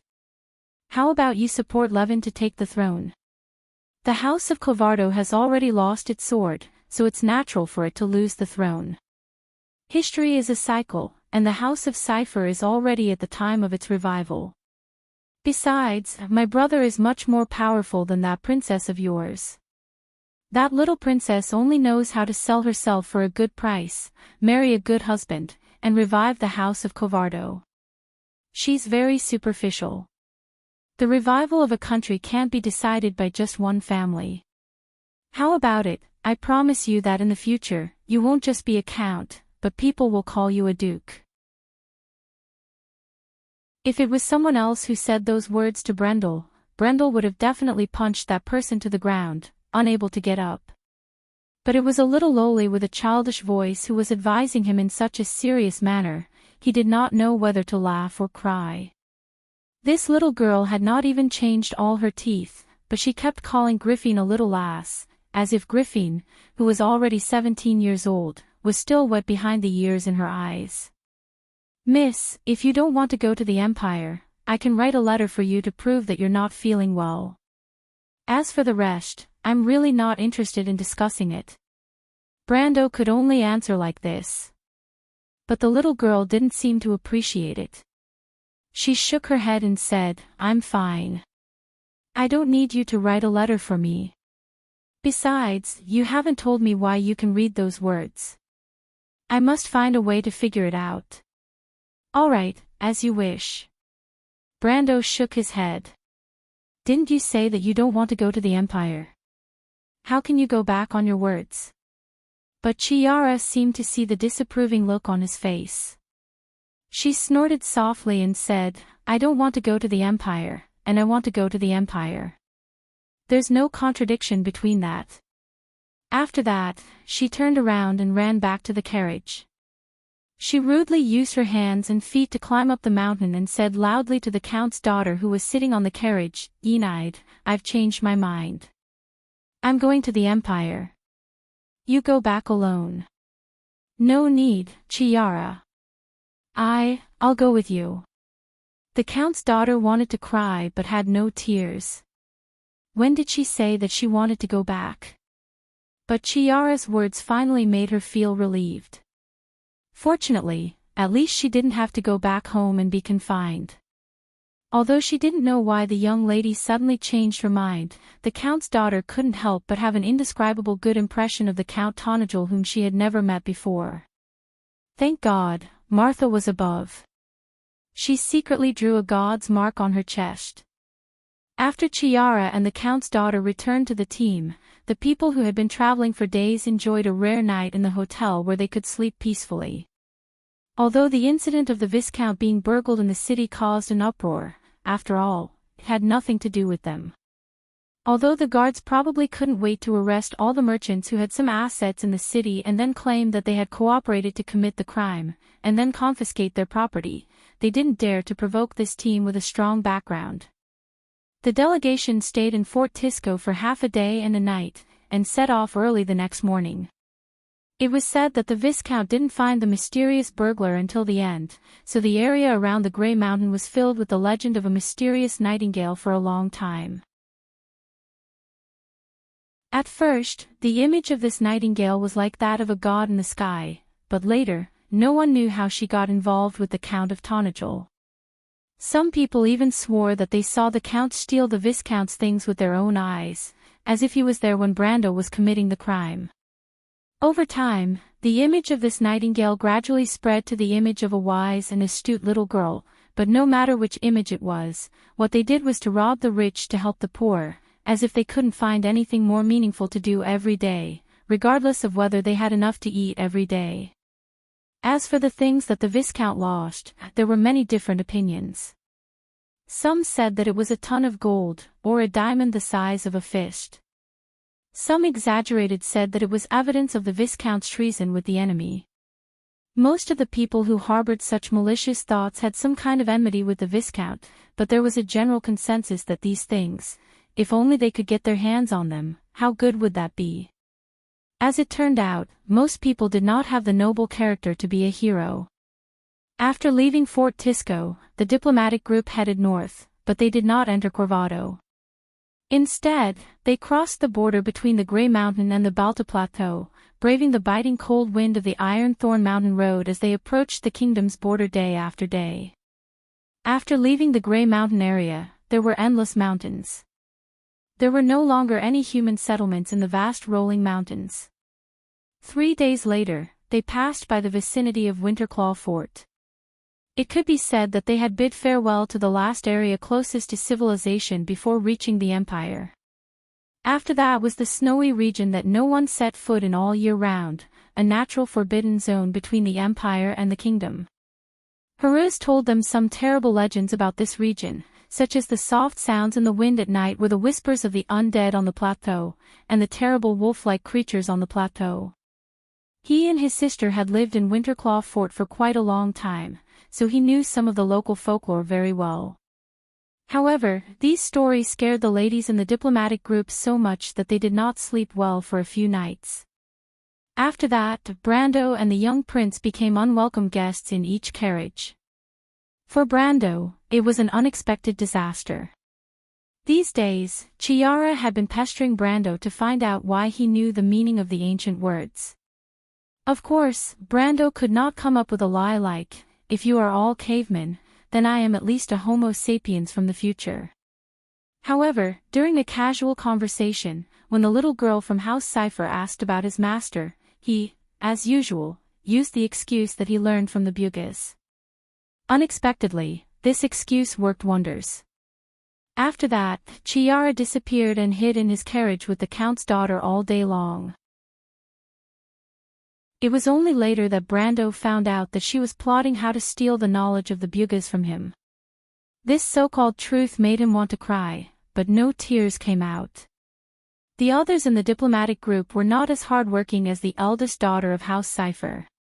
Except for Iko and the sergeant from Janalesu, most of the noble descendants who lived like princes began to complain since they entered Balta. Then, they began to fall ill one after another.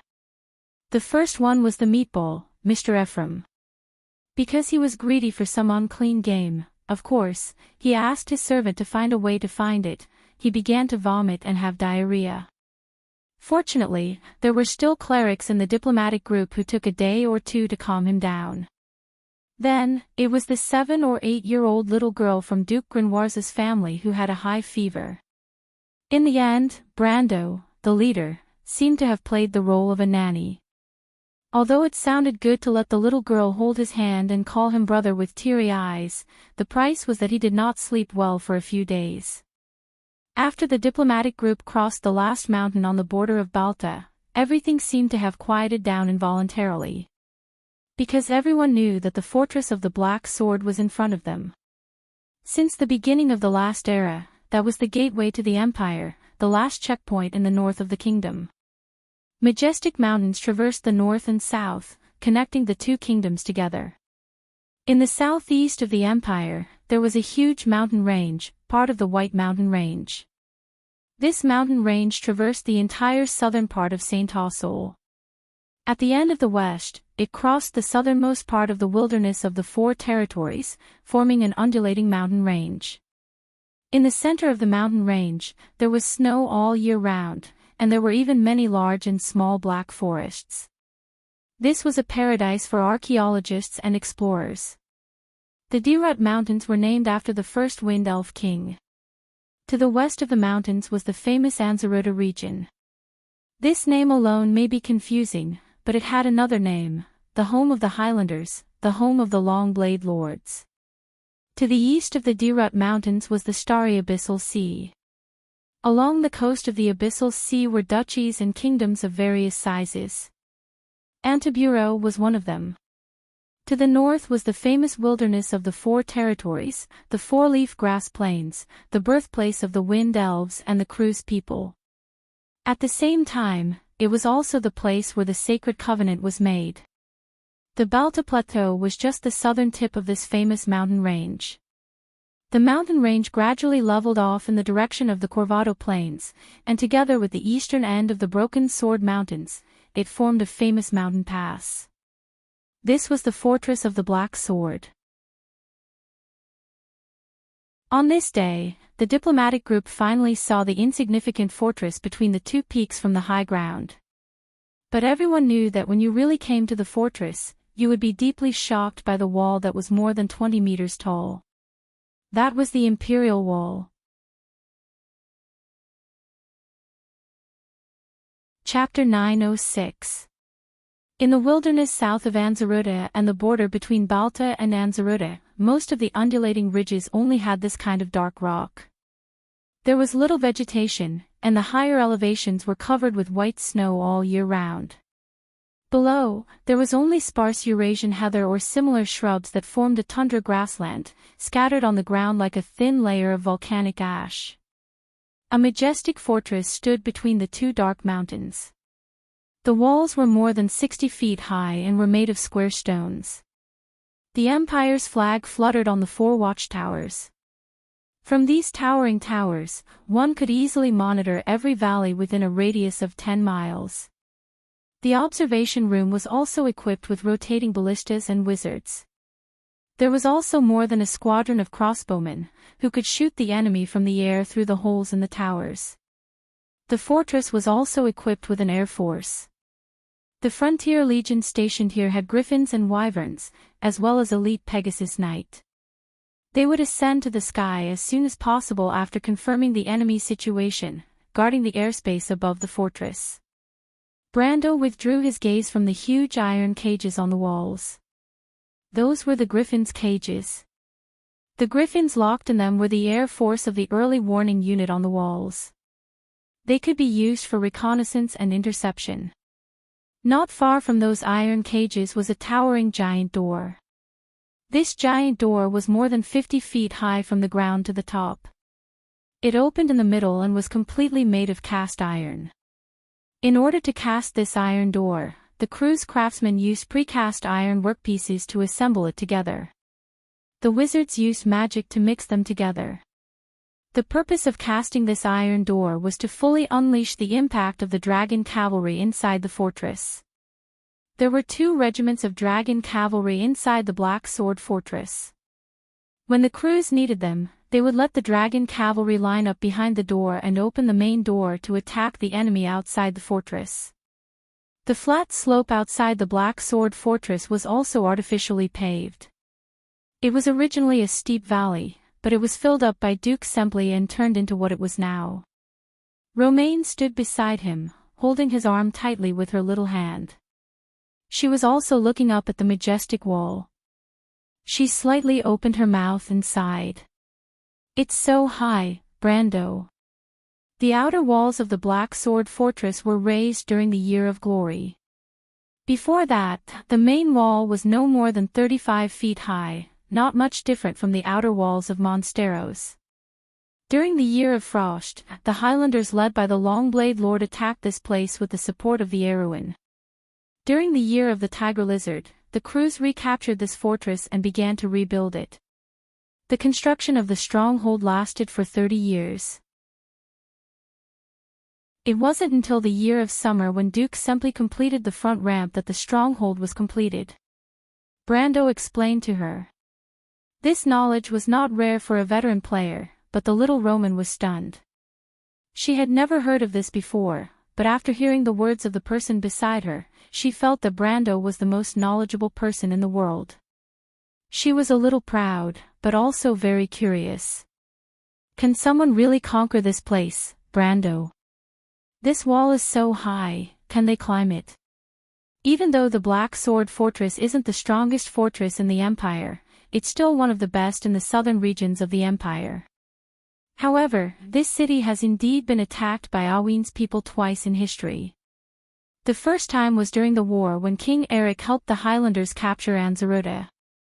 The second time was more recently, during the Walnut Rebellion about 100 years ago.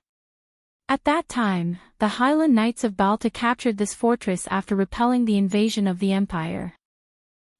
Chiara seemed to have heard the conversation between the two and snorted softly. That was the time when the Corvado dynasty was at its strongest, but unfortunately, it was still too weak. If it were me, I would not return this fortress to the Curlots. I would either give it to the Lion Beast men or the Wind Elves so that the kingdom would not have to face the threat from the north. Brando directly turned a blind eye to the childish talk.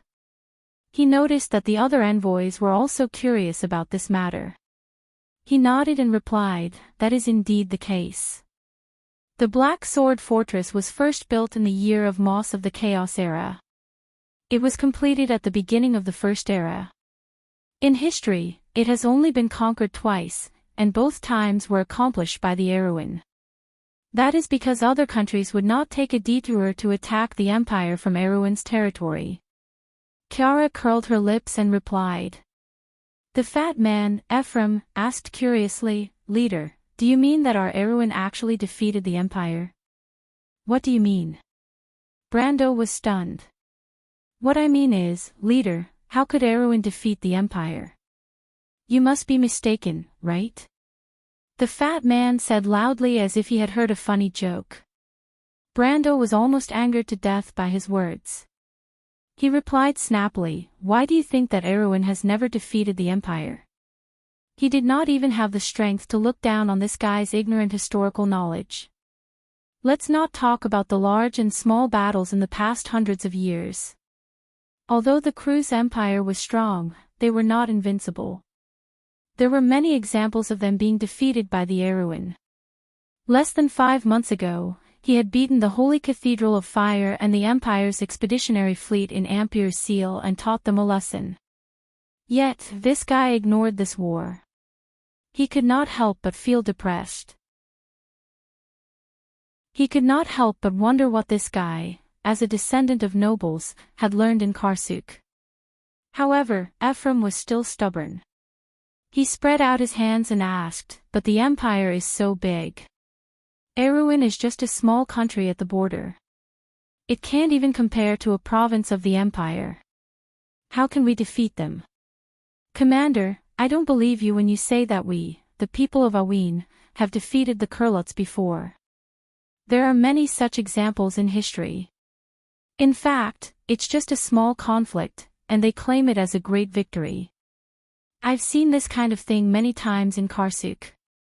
My friends in the patrol team often do this kind of thing.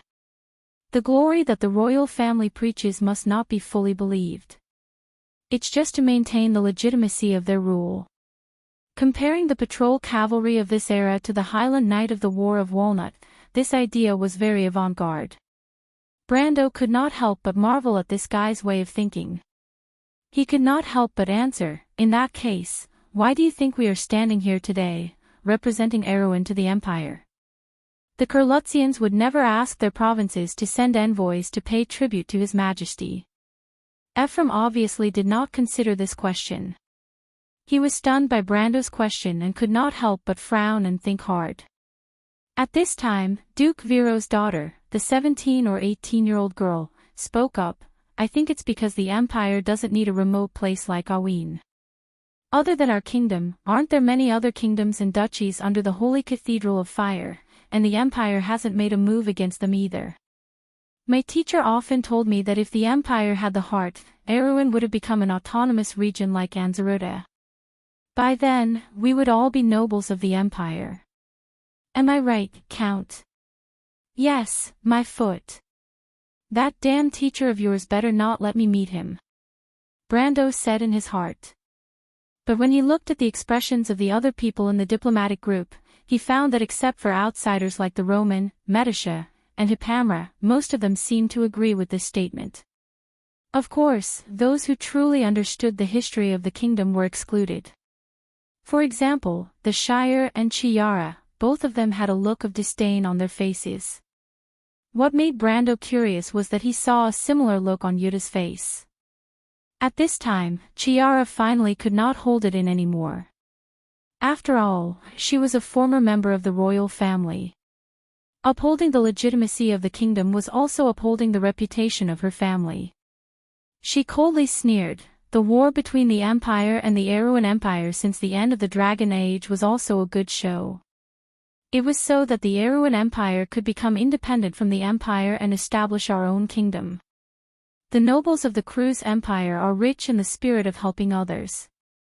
They sent the late King Erewhon Empire out of the wilderness of the Four Realms. We really should thank them properly, right? Her sharp sarcasm startled everyone. Only then did Avram realize that he had somehow offended this young lady. Duke Viro's daughter opened her mouth and finally answered, isn't that because the wind elves are helping us? Brando saw Chiara's little face as dark as the bottom of a pot and could not help but shake his head. He did not know when the nobles of the kingdom had lost their backbone. During the era when the Highland Knight of Balta still existed, during the year of the Walnut, the Empire was never a problem for the Erewhon. The problem was whether the people of Erewhon still dared to fight. That was all. He could not help but think of Ebden. The White Knight's predecessor was a Highland Knight of Balta. Since then, for nearly 100 years, the nobles of Erewhon seemed to have suddenly lost their spirit. They could no longer raise their heads in front of the people of Cruz. But he did not expect the nobles' imagination of the Cruz Empire to be so absurd. When Avram first spoke, he thought that he was just an exception. After all, this guy looked like a scion of a rich family. He was the typical example of an ignorant and incompetent person. But when Duke Viro's daughter opened her mouth to speak, he sensed that something was wrong. Although this little girl usually behaved normally, he could tell that she was a well-educated person. She also knew a lot about foreign affairs and etiquette. She obviously knew about the history of the kingdom, but like Avram, she didn't agree with this history. There were too many differences between this history and what they saw now. He shook his head for the second time and answered his nominal subordinates, although the Empire is strong, it is not without enemies. Although Erewhon is small, the Empire cannot spare all its energy to deal with us. The empire has Fanzan in the north, Saint Hassel and Madara in the east, and Hazel and Toquinen in the west. In the face of so many enemies, it is impossible for the empire to spare the strength of a province to deal with us. Moreover, in the south, there is Anzaruda. Since the time of the Long-Blade Lord, the Highlanders have dreamed of independence for nearly 7 centuries. The empire should be thankful that we do not make trouble for them. How would they dare to make a move in the south? Therefore, the empire actually wants to maintain this relationship with us. On the one hand, they are still unwilling to acknowledge the establishment of Erewhon because of the honor of the empire. On the other hand, they are unable to really make a move in the south. Even in the War of Walnut, our opponent was only the Duke of Walnut. In the end, we were actually helping the empire to quell the rebellion. Erewhon's position is so sensitive and special that the Wind Elves and the empire do not dare to act rashly. Relying on this delicate balance, the late King Eric found his own path that belonged to Erewhon. At this point, he glanced at Chiara. Anson I has obviously understood the secret between them. That is why he returned the Black Sword Fortress to Cruz after the War of Walnut. Because once the balance is broken, it may not be a good thing for Erewhon. Brando looked at the others and said word by word, so, Erewhon does not necessarily need to defeat the entire empire, but this does not mean that Erewhon has no chance of winning. Big countries have the power of big countries, and small countries have the wisdom of small countries. I am telling you all this because I want you to understand that the kingdom of Erewhon has its own unique advantages. Its nobles and people do not need to be enemies in front of the empire. After hearing this, Chiara could not help but snort softly. Obviously, she already knew this knowledge and did not need Brando to repeat it.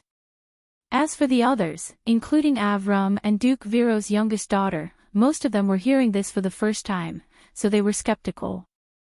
However, Brando did not need them to believe him completely. He just wanted to give these nobles a heads up in advance so that they would not lose face when they saw the empire's nobles. As the group was talking, they gradually approached the Black Sword Fortress. It was at this time that a loud noise came from the front, attracting everyone's attention.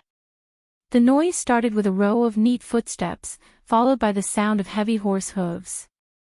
Then, everyone saw a small group of Empire's soldiers appear in their field of vision. This small group of Empire's soldiers was led by 3 or 4 knights. They opened the small wooden gate beside the huge Black Sword Fortress gate, lowered the drawbridge, and rushed out.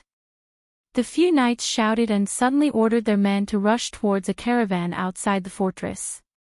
It was worth mentioning that at this time of the year, other than Brando's eye-catching group of nobles, there were also many caravans of various sizes gathered outside the fortress. As one of the only 2 gateways between the Empire and Erewhon, the Black Sword Fortress was not only a strategic military point, but also an important transportation route between the 2 countries. Throughout the year, except for the 1 or 2 months after the winter harp month when the mountain path was completely frozen, there would be caravans passing through the fortress most of the time. At this moment, the target of the Empire's soldiers was obviously the Erewhon caravan. They quickly rushed into the middle of the caravan and first knocked down the armed guards. Then, they chased the merchants out of the caravan, tied their hands behind their backs, and pushed them to the ground.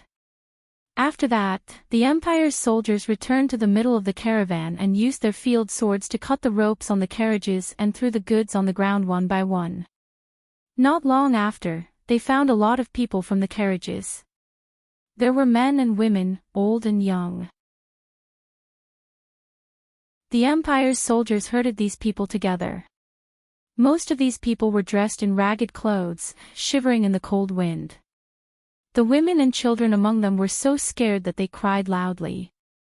However, the Empire's soldiers were still indifferent, and a few of them even had a sneer on their faces.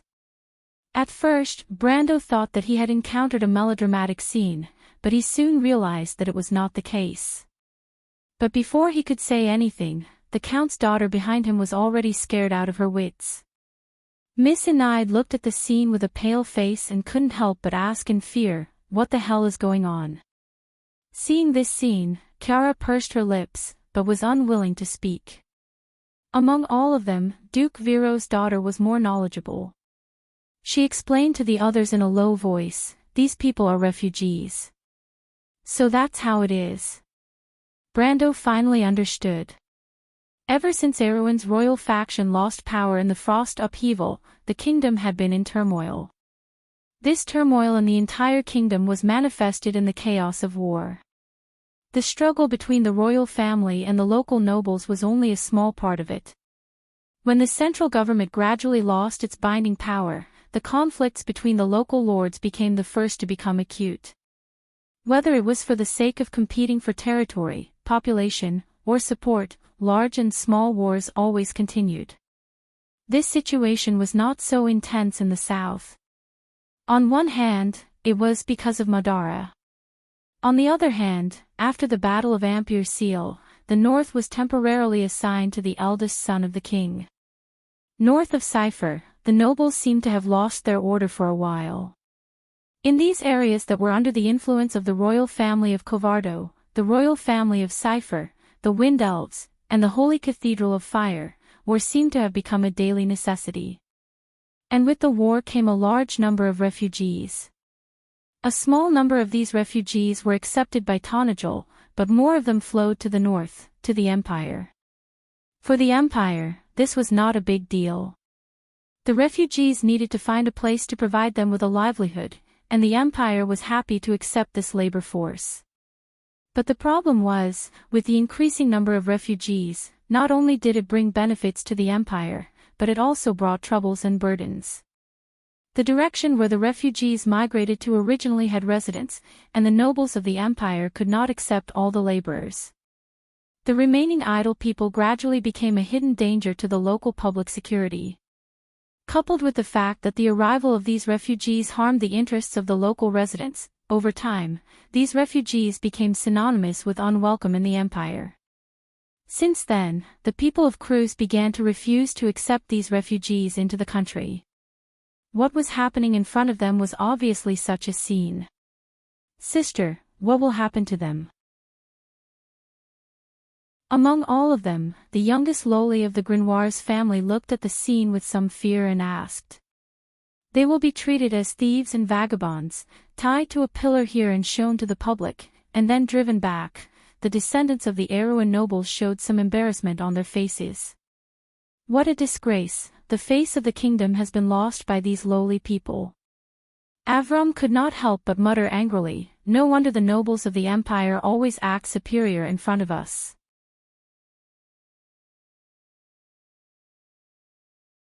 Chapter 907. Avram wanted to say something more, but when he saw Brendel staring at him coldly, he quickly shrunk his neck and swallowed the rest of his words back into his flabby stomach. The convoy continued to move forward, passing by the Empire's soldiers and refugees. Everyone's gaze swept past the trembling men, women, and children, but most of them did not say a word. Enid and the Duke's daughter from Viro felt that the atmosphere in the convoy was a little strange. The little girl from the Grenoir's family held tightly onto her wet nurse's hand, looking a little timid. Eek, who was following closely behind Brendel, looked like he wanted to help the refugees. He kept looking at Brendel's direction, but did not get permission to do so. The sergeant from Yanalasu followed behind him, one hand on the hilt of the sword hanging at his waist.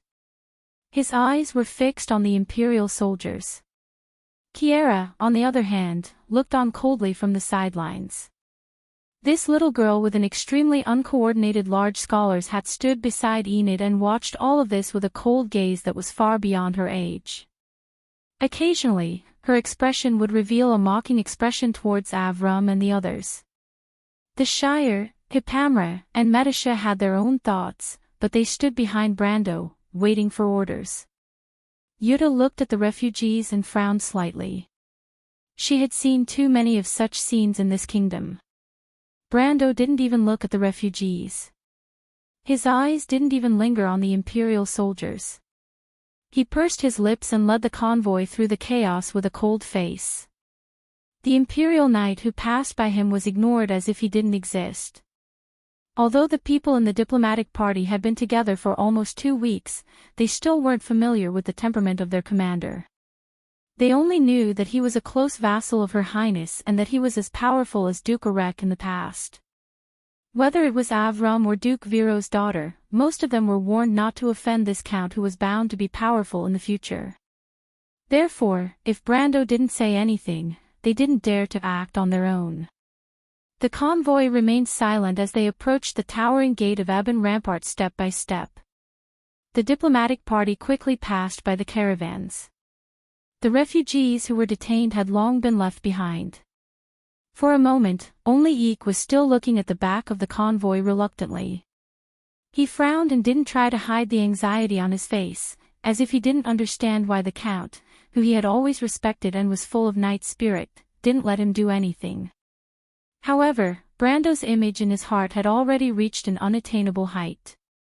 Since Brando didn't say anything, although he was anxious, he could only stay in the convoy. He turned around and found that the little Loli from the Grenoir's family was also looking at him. She tilted her head and looked at him, her light brown eyes full of confusion. She didn't seem to understand why those people were arrested. She was only 7 or 8 years old. The world of nobles was still too far away from her.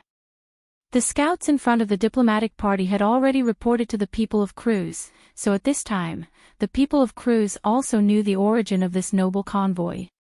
The convoy slowly arrived at the Black Sword Fortress. Brando raised his hand to stop everyone. Not long after the convoy stopped, 3 knights of Cruz riding on land dragons came in front of them. The leading knight was wearing a silver-gray ceremonial breastplate full of shining metals. Brando saw the color of his ribbon and the long mane on his helmet and knew that this man was a knight captain. Behind him, the Grand Duke of Viro's daughter had a slight change of expression.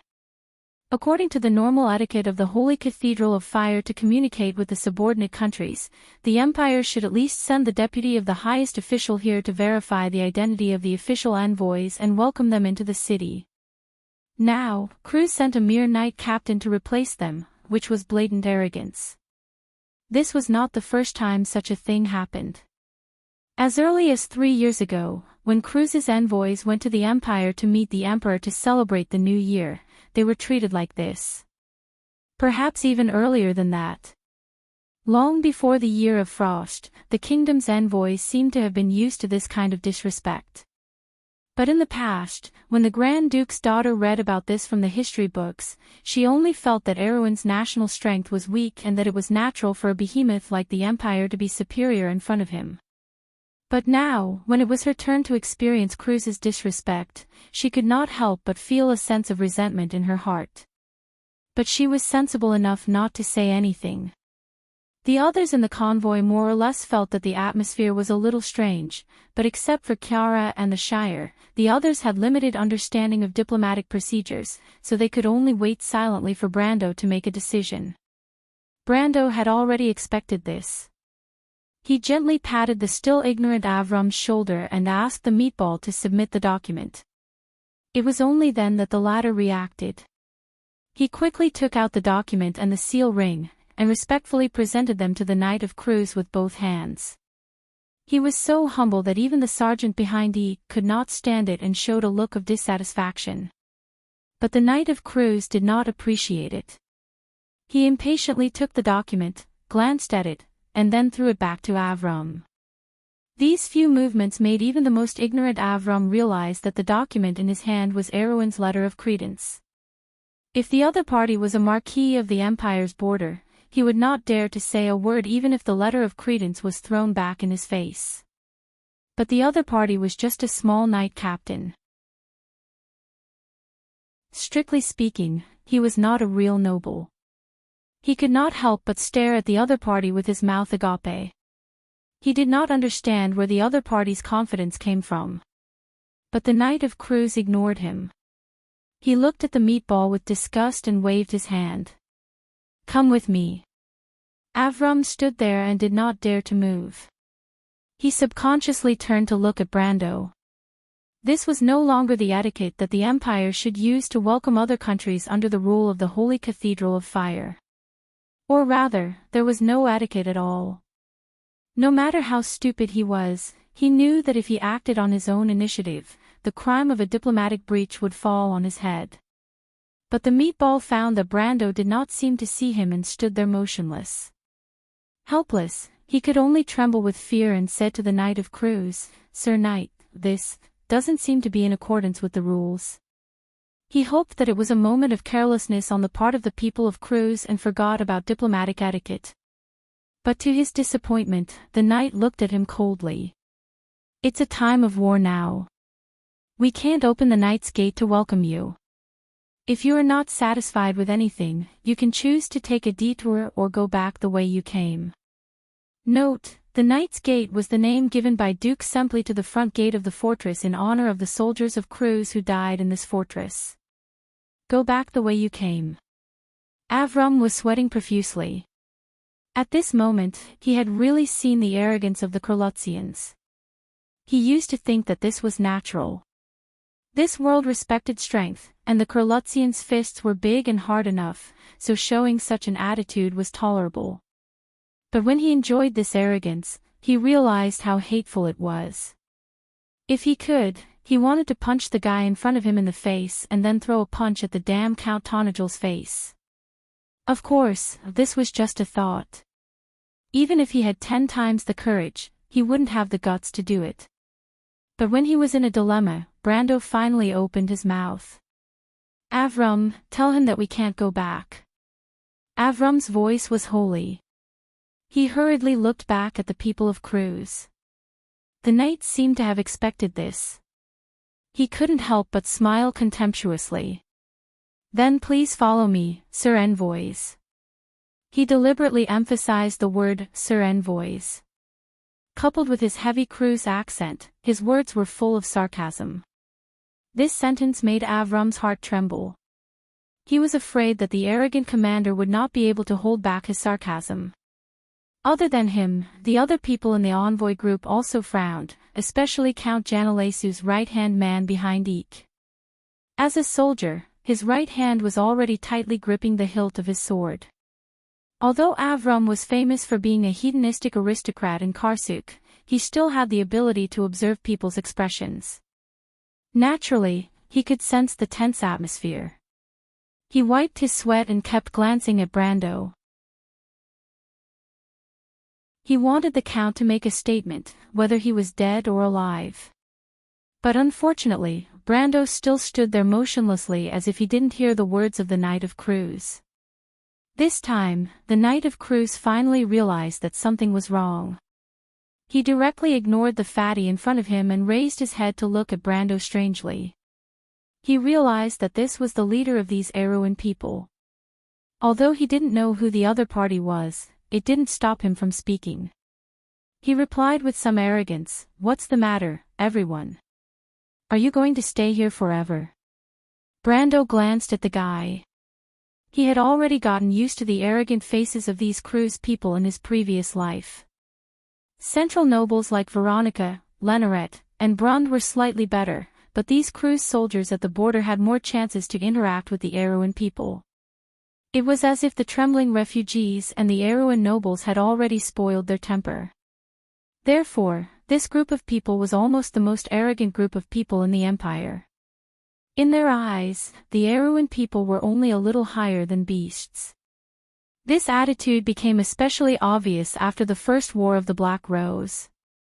Later, during the period of Aruan's resurgence, it even affected the Cruz players.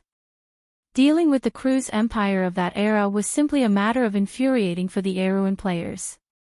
Compared to the past, this attitude was still considered good. At least, he did not openly mock and ridicule Roland. But Brendel did not feel the slightest bit of gratitude just because of this better attitude, because he was here to look for trouble. To other people, going to the Empire as an ambassador was to participate in the mobilization ceremony before the Holy War, but to him, this purpose was actually dispensable. He stared at the Cruz knight and could not help but curse in his heart. However, he still suppressed his emotions and replied faintly, We came here to go to the Empire, so naturally, we will not stay here, nor will we go back the way we came. Mr. Knight, do you understand? Very well, then what do you mean? The cruise knight seemed to have heard the funniest thing in the world. He looked at Brando's group as if he was looking at a group of idiots. He thought that this group of country bumpkins must have come from some remote place and had never seen the world before. Otherwise, how could they be so dumb? What we mean is that you must follow the etiquette and open the main gate to welcome the delegation into the fortress. This is related to the dignity of the Empire, and also to prove to the world that you cruise people are at least not ignorant of etiquette. Brando replied concisely. The Duke's daughter opened her mouth in the back. This time, not to mention the Curlutz Knight, even she felt that her commander had suddenly become so rigid. The Curlutz people made it clear that they wanted to belittle them and give these country bumpkins a show of strength. These diplomatic etiquette did not need the Count to remind them. Obviously, the Curlutz people were already well aware of it, but they did it on purpose. However, if Brando did not expose this last bit of embarrassment, then both sides could still save some face. However, after Brando exposed this last bit of embarrassment, if the cruise people still insisted on doing this, then the delegation would lose all face. Of course, she did not believe that the Count of Tonnagel was that simple. She faintly felt that Brando seemed to be deliberately forcing the Count into a dead end. At the same time, the cruise knight's face also changed. What are you talking about? He could not help but shout in anger. I said that it is a time of war, and it is impossible to open the Knight's Gate. Don't you understand, sir? This is the border between the Erewhon Kingdom and the Cruise Empire. I have never heard of any war. Brendel ignored the knight's reprimand, and replied nonchalantly, You're right. You're right. Is that so? The knight could not help but sneer. Then you can go and convince the Marquis that this order is given by him. If you can convince him that there is no threat of war here, then I will personally open the Knight's Gate to welcome you into the city. Brando looked at him and replied, Well, I will convince your Marquis, but according to etiquette, you are not qualified to welcome us. This honor was originally reserved for your Marquis deputy, but if I go and convince him, then I am afraid that he will have to personally come and welcome us as an apology. The cruise knight could not help but stare at him as if he was looking at a madman. In your dreams.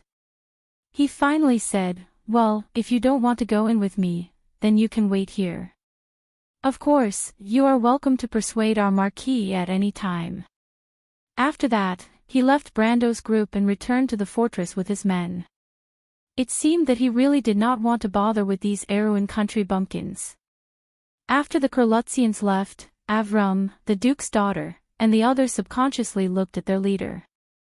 Avram only thought that the Count wanted to show off his courage so that he could advance in order to retreat, but the young lord obviously did not expect the Curlutzians to never fall for this. The Duke's daughter was silent, but she obviously had the same thought in her mind. But the problem was that now that the Curlutz people had left, they couldn't stay here forever, but whether it was going back or going to the Marquis, it would be a humiliating thing. This matter was obviously caused by their leader, so if someone had to come out and clean up the aftermath, it would naturally be the leader who should come out first. But Brando did not seem to care about this matter at all. He looked up at the towering wall, then turned back and said to the Shire behind him, The Cruise's men are stubborn. 60 years ago, 60 years later, and even today, this has never changed. The Shire, go to my carriage and bring me my sword. Avram did not understand the meaning of this sentence, but the Duke's daughter, who was more astute than him, had already reacted. She stared at the leader of the envoy group, dumbfounded. She seemed to have just remembered that the leader of the envoy group was a sword saint. No, she quickly objected, Count, you can't be so impulsive. Brando looked at her and asked, How am I impulsive, Miss Eugenie? He actually asked me why I was impulsive. The Duke's daughter almost pulled her hair out. She originally thought that Brando was just a little young and impetuous, but now it seemed that he was completely crazy. She could not help but shout, "If you are going to threaten and kidnap the Marquis, it may cause a war." Brando could not help but be stunned. "Who said that I am going to threaten and kidnap a real noble? Miss Eugenie, you can't wantonly slander my reputation. You don't plan to do that." The Duke's daughter was stunned. "Of course. You swear?" "Miss Duchess, although it's not that I don't like to joke, this joke of yours is a little too much," Brando replied sternly. This time, the Duke's daughter was a little suspicious.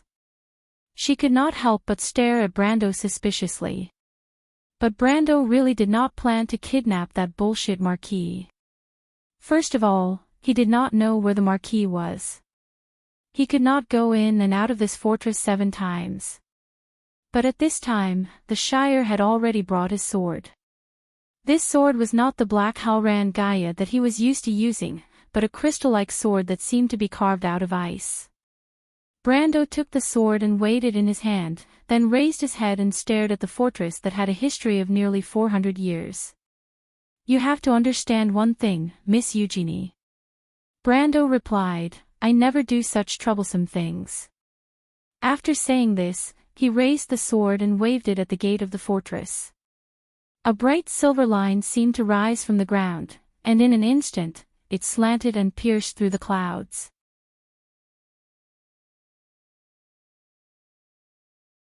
Chapter 908. It was hard to describe with words, but at that moment, the members of the Erewhon envoys under the fortress saw it for themselves. Brando's casual swinging of the sword seemed to be subdivided into several parts, and each of them could be used as a textbook example of swordsmanship. At that moment, swordsmanship was no longer just a skill to kill, but an art that was pleasing to the eyes. Swordsmanship and the law seemed to be the line of truth that came from the Flame King and the Dragon Clan's ancient swordsmanship. The skills of the Flame King and the mysterious power of the ancient holy sword merged into one at that moment. The dazzling light of the sword rose from the ground, and behind that dazzling brilliance, there was an earth-shattering sound. The huge iron gate was split into 4, and the impact caused the whole gate to sink inwards. Then, it fell apart and flew towards the barbican behind it. The aftermath of the sword aura blended into the walls on both sides, and a smooth cut grew on the black rock at a speed visible to the naked eye. Then, the whole section of the wall began to collapse downwards. As the bricks and debris fell like rain, the law of the law that maintained the strength of the wall also appeared one by one in the air. These silver lines that represented the power of magic also melted as the sword aura advanced, as if they could not resist it at all. In short, the Knight's Gate of the Black Sword Fortress became history after this sword aura. The refugees were tied to the wooden stakes on both sides of the road in the valley by the Imperial soldiers, but suddenly, everyone's eyes were attracted to that direction. They saw the bright light of the sword rising from the valley, saw the dazzling light of the sword slashing diagonally into the towering Knight's Gate, and saw 1/5 of the fortress wall turned into ashes under the sword aura. They saw a man and a sword standing in front of the Empire, as if he did not need anyone's orders. All the Imperial soldiers who witnessed this scene dropped what they were doing. Those refugees who were supposed to be tied to the wooden stakes were also thrown aside. No one had the time to care about them, but these people did not seem to want to take the opportunity to escape. The Ash Sword Saint. The first thing the Kurlutzians thought of was a famous name. The Sword Saint Darius. Erewhon's people were the first to recall their widespread legends. Everyone was stunned. Even the well-armored knights on horseback were at a loss.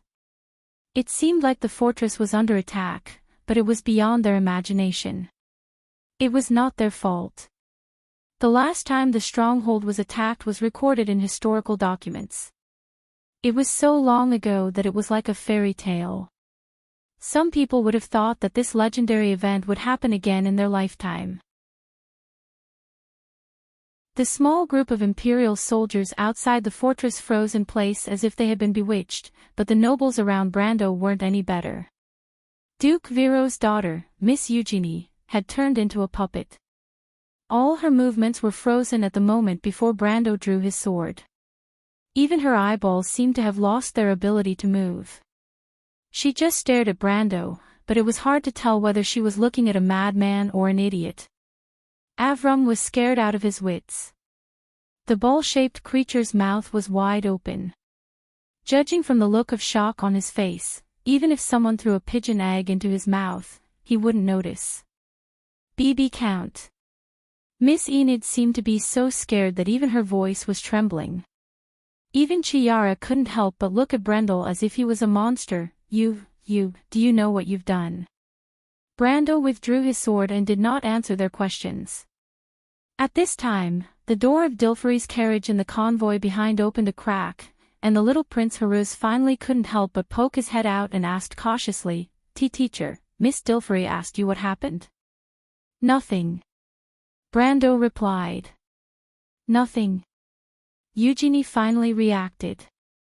She seemed to have been greatly stimulated and almost jumped up without caring about noble etiquette.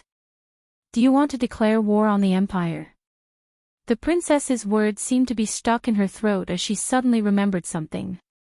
She looked at Brendel with fear in her eyes. Count Trendheim.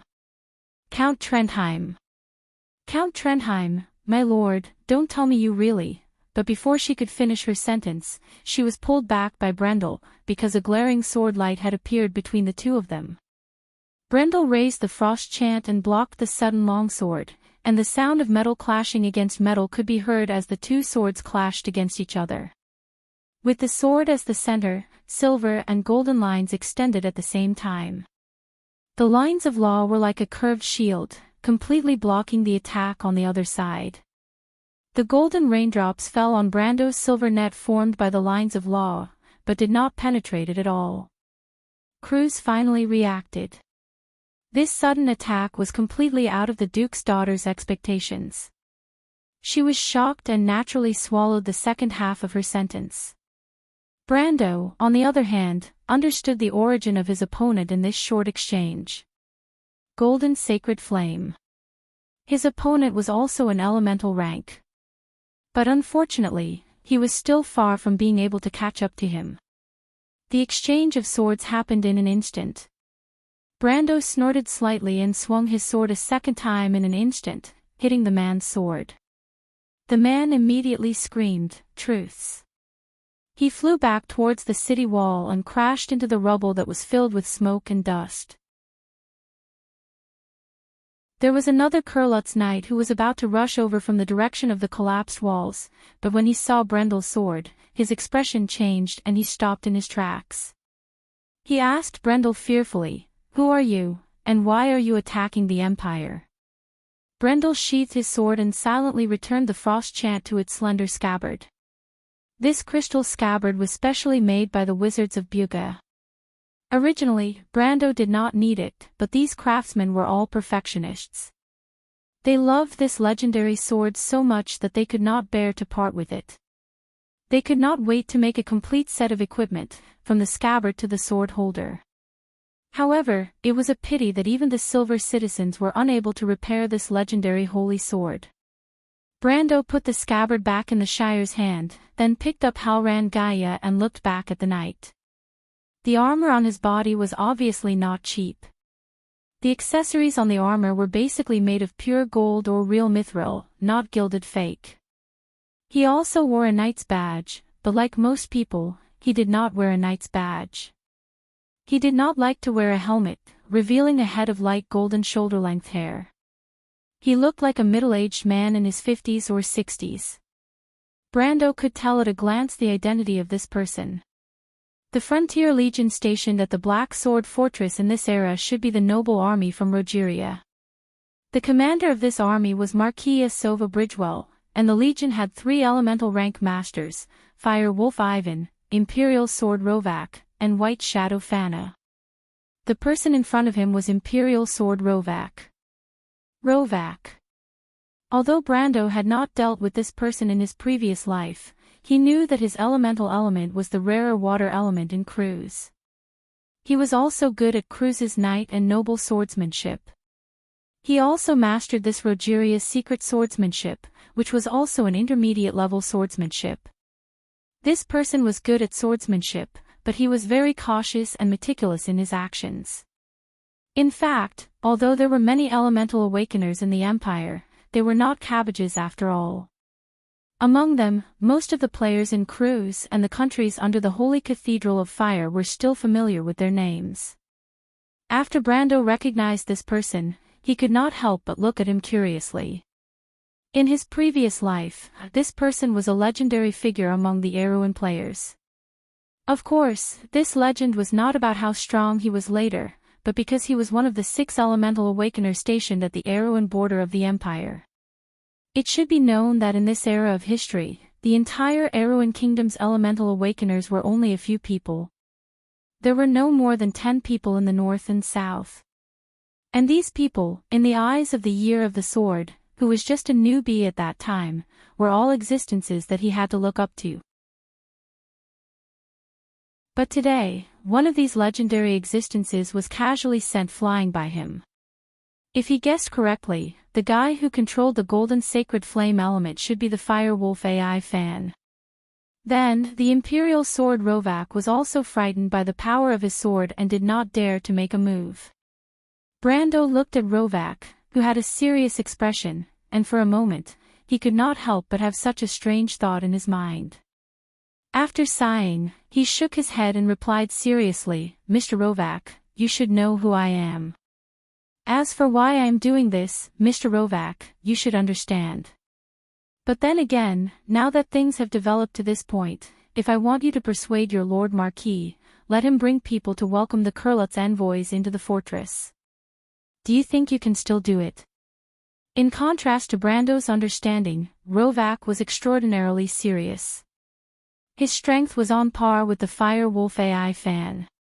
Just now, when Brando counterattacked and sent AI fan flying with his sword, it revealed a certain meaning that made the alarm bells in his heart go off. That seemingly indestructible power of the law was obviously on another level. That was the level of the truth, the side of the truth. Rovak did not know that Brando actually borrowed a part of the power of the Frost Chant Sinna, and that his true strength was actually quite far away from the elemental truth. However, in this Imperial Knight's heart, he had already regarded Brando as his #1 enemy. He was stationed at the border between the Empire and Erewhon, so he was not as well informed about this ancient kingdom as the nobles of the Empire. Therefore, he did not know where the young man in front of him came from. He was inexplicably surprised. When did such a genius appear among the people of Erewhon? It was as if he appeared out of thin air. After listening to Brando's words, he was extremely regretful. Today, he and AI fan were on duty on the city wall, so naturally, he was aware of what happened below. However, he did not think that the people of Erewhon's disrespect was a big deal. Before this, no one had raised any objections about it, whether it was the people of Cruz or the people of Erewhon. Everything was taken for granted. However, he never dreamed that things would develop to this point. This guy actually split the Knight's Gate in half with his sword. Rovak somewhat understood Brando's thoughts. If he was a sacred swordsman of the elemental truth level, he would also be furious when a mere knight captain made things difficult for him. However, he could not help but feel like crying. Who would have thought that a sacred swordsman would suddenly appear among the people of Erewhon? Furthermore, there was not even the slightest bit of news about this in the past few years. It was as if a freak had suddenly appeared in this year. Of course, Rovak did not expect that his thoughts were almost the truth. This world was just so crazy. He only moved his Adam's apple and replied with some difficulty, "I'm afraid that's not possible." "That's why," Brando replied, "our conversation is meaningless, Mr. Rovak. Since you can't do it, let me do it myself." After saying that, he raised Halran Gaia and took a step forward. "Your Excellency, you can't do that." The Duke's daughter seemed to have just reacted. She was a little numb as she watched Brando severely injure an Imperial swordsman in front of her.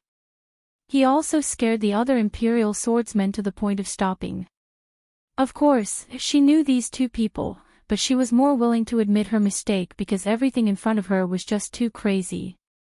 Even her voice was a little weak as she said, "We can't anger the people of Cruz anymore. Your Excellency, are you going to declare war on the Empire?" Rovak was about to cry. He could not help but wonder if this person in front of him was a lunatic. Even if he was a sacred swordsman, how could he do such a crazy thing? For a moment, he vaguely felt that he saw the shadow of another person in Brando. In the hearts of the people of Cruz, that person was also a complete madman. A complete madman. That person's name was Mephisto. Declaration of war. Brando was a little amused. He glanced at Rovak, then at Eugenie, and replied, "Miss Eugenie, we are also believers of the Holy Cathedral of Fire. We are responding to the call of the Holy Cathedral to participate in a holy war. But here, we are being unreasonably humiliated by a group of ignorant people. Therefore, it is hard for me not to suspect that these people are trying to deny the legitimacy and God of this war. Saint, now I intend to correct their point of view. Not only is it not to declare war on the Empire, but it is to eliminate some stubborn people for the Holy Cathedral. Therefore, contrary to what you think, I am doing this to show the firm and loyal position of the people of Erewhon. Not only will they not be condemned, I think they should be rewarded for this." Eugenie looked at him, dumbfounded. This was clearly the logic of a bandit. But she opened her mouth and suddenly understood what Brando meant. If they inexplicably attacked one of the Empire's fortresses, it would naturally be taken as a declaration of war. But according to what he said, it would be a different situation. The key point was, at this juncture of the Holy War, would the Holy Cathedral of Fire push Erewhon out? Would the Silver Queen suddenly let her south become the most unstable factor in the war? The answer was obvious. She suddenly remembered what Brando had said to them before. A big country had its strength, a small country had its wisdom, and Erewhon also had its own advantages. Indeed, compared to the gains and losses of the entire Holy War, why would the Holy Cathedral of Fire and His Majesty the Emperor be entangled in these details of dignity and face? Chiara obviously understood this at this moment. Understanding Brando's meaning, the little girl snorted softly, "You're thinking too much. Be careful not to get burned by playing with fire." Brando shook his head gently. He was indeed playing with fire, but it was just that he had to play with it. He looked up and waited for Rovak's reply. Rovak's face had already become extremely ugly. He was not stupid and naturally understood the meaning of Brando's words. But he took a light breath and the pride of being an imperial citizen finally prevailed. "You are very strong, Count Rovak, but do you intend to challenge an imperial army alone?" "I can tell you categorically, Monsieur le Count, that is impossible, and no matter what His Majesty the Emperor's final answer, I am here to tell you, with the glory of the Cruz army, that we will never let you take half a step into this fortress." "If you insist on going to war with us," Rovak shouted, "Cruz Knight, prepare for battle." Brando only heard a soft whoosh and subconsciously looked up. He saw that the griffin cages on the city walls had been opened one after another. Dozens of griffins flew out of the city walls in an instant. These birds of prey in the air screeched and spread their wings. For a moment there was an illusion that they covered the sky. "The Imperial Army!" Someone in the valley shouted in a shrill voice. The scene in front of him was exactly the same as what he had seen in the Holy War 10 years later. The prosperity of the Empire was built on the pride of its citizens. This glorious army was enough to shock anyone who saw it for the first time. But unfortunately, Brando looked at the white birds of prey that flew out of the city walls. He placed one hand on the scabbard of Halran Gaia and the other hand gently pulled out the dark blade of the sacred sword. He had already seen this scene before. He casually threw the scabbard behind him and raised Halran Gaia in front of him. "There is something I have to tell you, my army has never been alone." As if to prove this sentence, countless black dots rose from the mountains. P.S. Strange, I remember I sent it at 11 o'clock. Thank you for reminding me, I was almost late.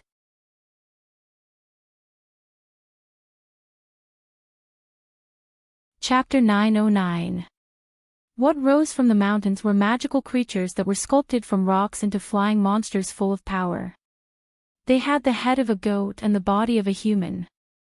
They had steel-like claws on their limbs and a wingspan of more than 7 meters. Their stony skin shone with a pale green luster under the cold winter sun. They were covered with faintly glowing magic runes, and 2 ghostly green gems formed the eyes of these magical creatures. They were not the most primitive gargoyles, but a type of rune golem, rune gargoyles. Brando wanted gargoyles, and Tanya, the competent aunt, got him the best one. As he said, these things were nothing to the Bugas, so the craftsman mages were happy to help Brando as much as possible without crossing their bottom line, so that he could take back the azure lance for them. The griffins that soared in the sky of the Empire never thought that they would one day face such a battle. The densely packed gargoyles were rising from the mountains into the sky, and in the blink of an eye, they occupied the sky above the mountains. The screams of these magical creatures came one after another, coming from all directions as if they were surrounded. However, the griffins let out a clear and melodious cry at the same time, as if a kind of pride was urging the brave and fearless birds to spread their snow-white wings and meet their enemy. That was the symbol of the Imperium. They took the initiative to attack the enemy that was dozens of times larger than them. They were like straight silver lines that pierced into the dark clouds, but in the next moment, their wings were scattered and their spears were broken. The Imperial soldiers looked at the scene in a daze, watching the ferocious birds of prey of the Empire that they were so proud of vanish in an instant. After a while, a dry warning came from the observation room. It looks like gargoyles. Although there were still 100 Griffin Knight on standby in the fortress, everyone's feet were rooted to the ground at this moment. No one ran down the wall to inform the others, because it was too late. The gargoyles were like a dark cloud in the sky. After swallowing the griffins, they spread across half the sky like a flock of migrating birds. When they came over the fortress, the Imperial soldiers still looked up in a daze.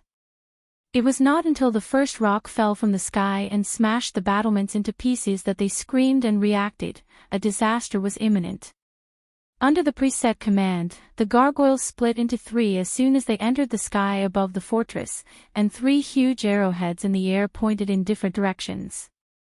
The first arrowhead made up of 200 gargoyles pointed directly in the direction of the wall, while the second arrowhead made up of 300 gargoyles pointed to the inner city.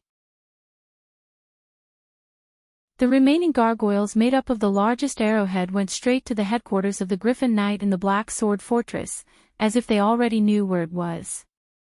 When the Kurlutzian knights on the city wall saw the 2 huge arrows in the sky flying over the city wall without stopping, they understood what was going on. Their faces were ashen, and only then did they realize that this was definitely a premeditated war. The inner city was in a state of chaos. The soldiers who were not on duty in the fortress area were being rushed out of their residences in the inner city, from various places of entertainment such as bars, brothels, and even lovers' houses. Some were even rushing out from the streets in 2s and 3s. They hurriedly put on their battle robes, put on their helmets, and picked up their weapons. They were either organized or scattered as they rushed towards the direction of the fortress to report. If it was during the Age of Glory, the Age of Chaos, or the half a century before and after the War of Walnut, such a scene would never occur. During that era, even when the Black Sword Fortress was at its most lax, more than 2/3 of the soldiers were on standby at all times. But now, this fortress had not experienced any war for nearly 100 years. Even the bandits of Erewhon did not dare to commit crimes in the area ruled by the Empire.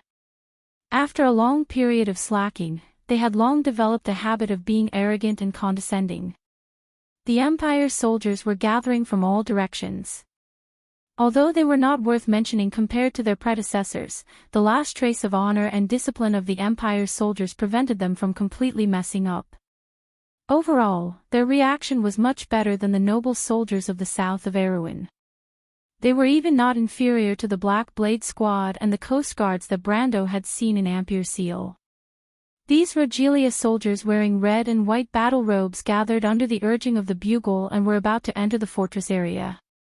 It was at this time that they collided head-on with the gargoyles that were rushing from the sky. "Look at the sky!" someone shouted first, and then the bustling red and white crowd on the street slowly stopped and looked up at the sky. The dense black dots that formed a huge arrowhead were dispersing and then swooping down. In an instant, hundreds of gargoyles swooped down. Gargoyles! "Martha above, the Bugas have launched a sneak attack on us." The crowd was surprised and stunned at first, then it turned into a commotion and uneasiness. They began to retreat, and finally, under such a shrill scream, it turned into a mad dash. "Look for cover. These damned, cunning adepts." The people of Cruz screamed in panic as they tried to find a place to provide shelter. At this moment, the quality of the Empire's soldiers was fully displayed. They did not panic like headless flies, nor did they flee in panic like the noble soldiers of the south of Erewhon.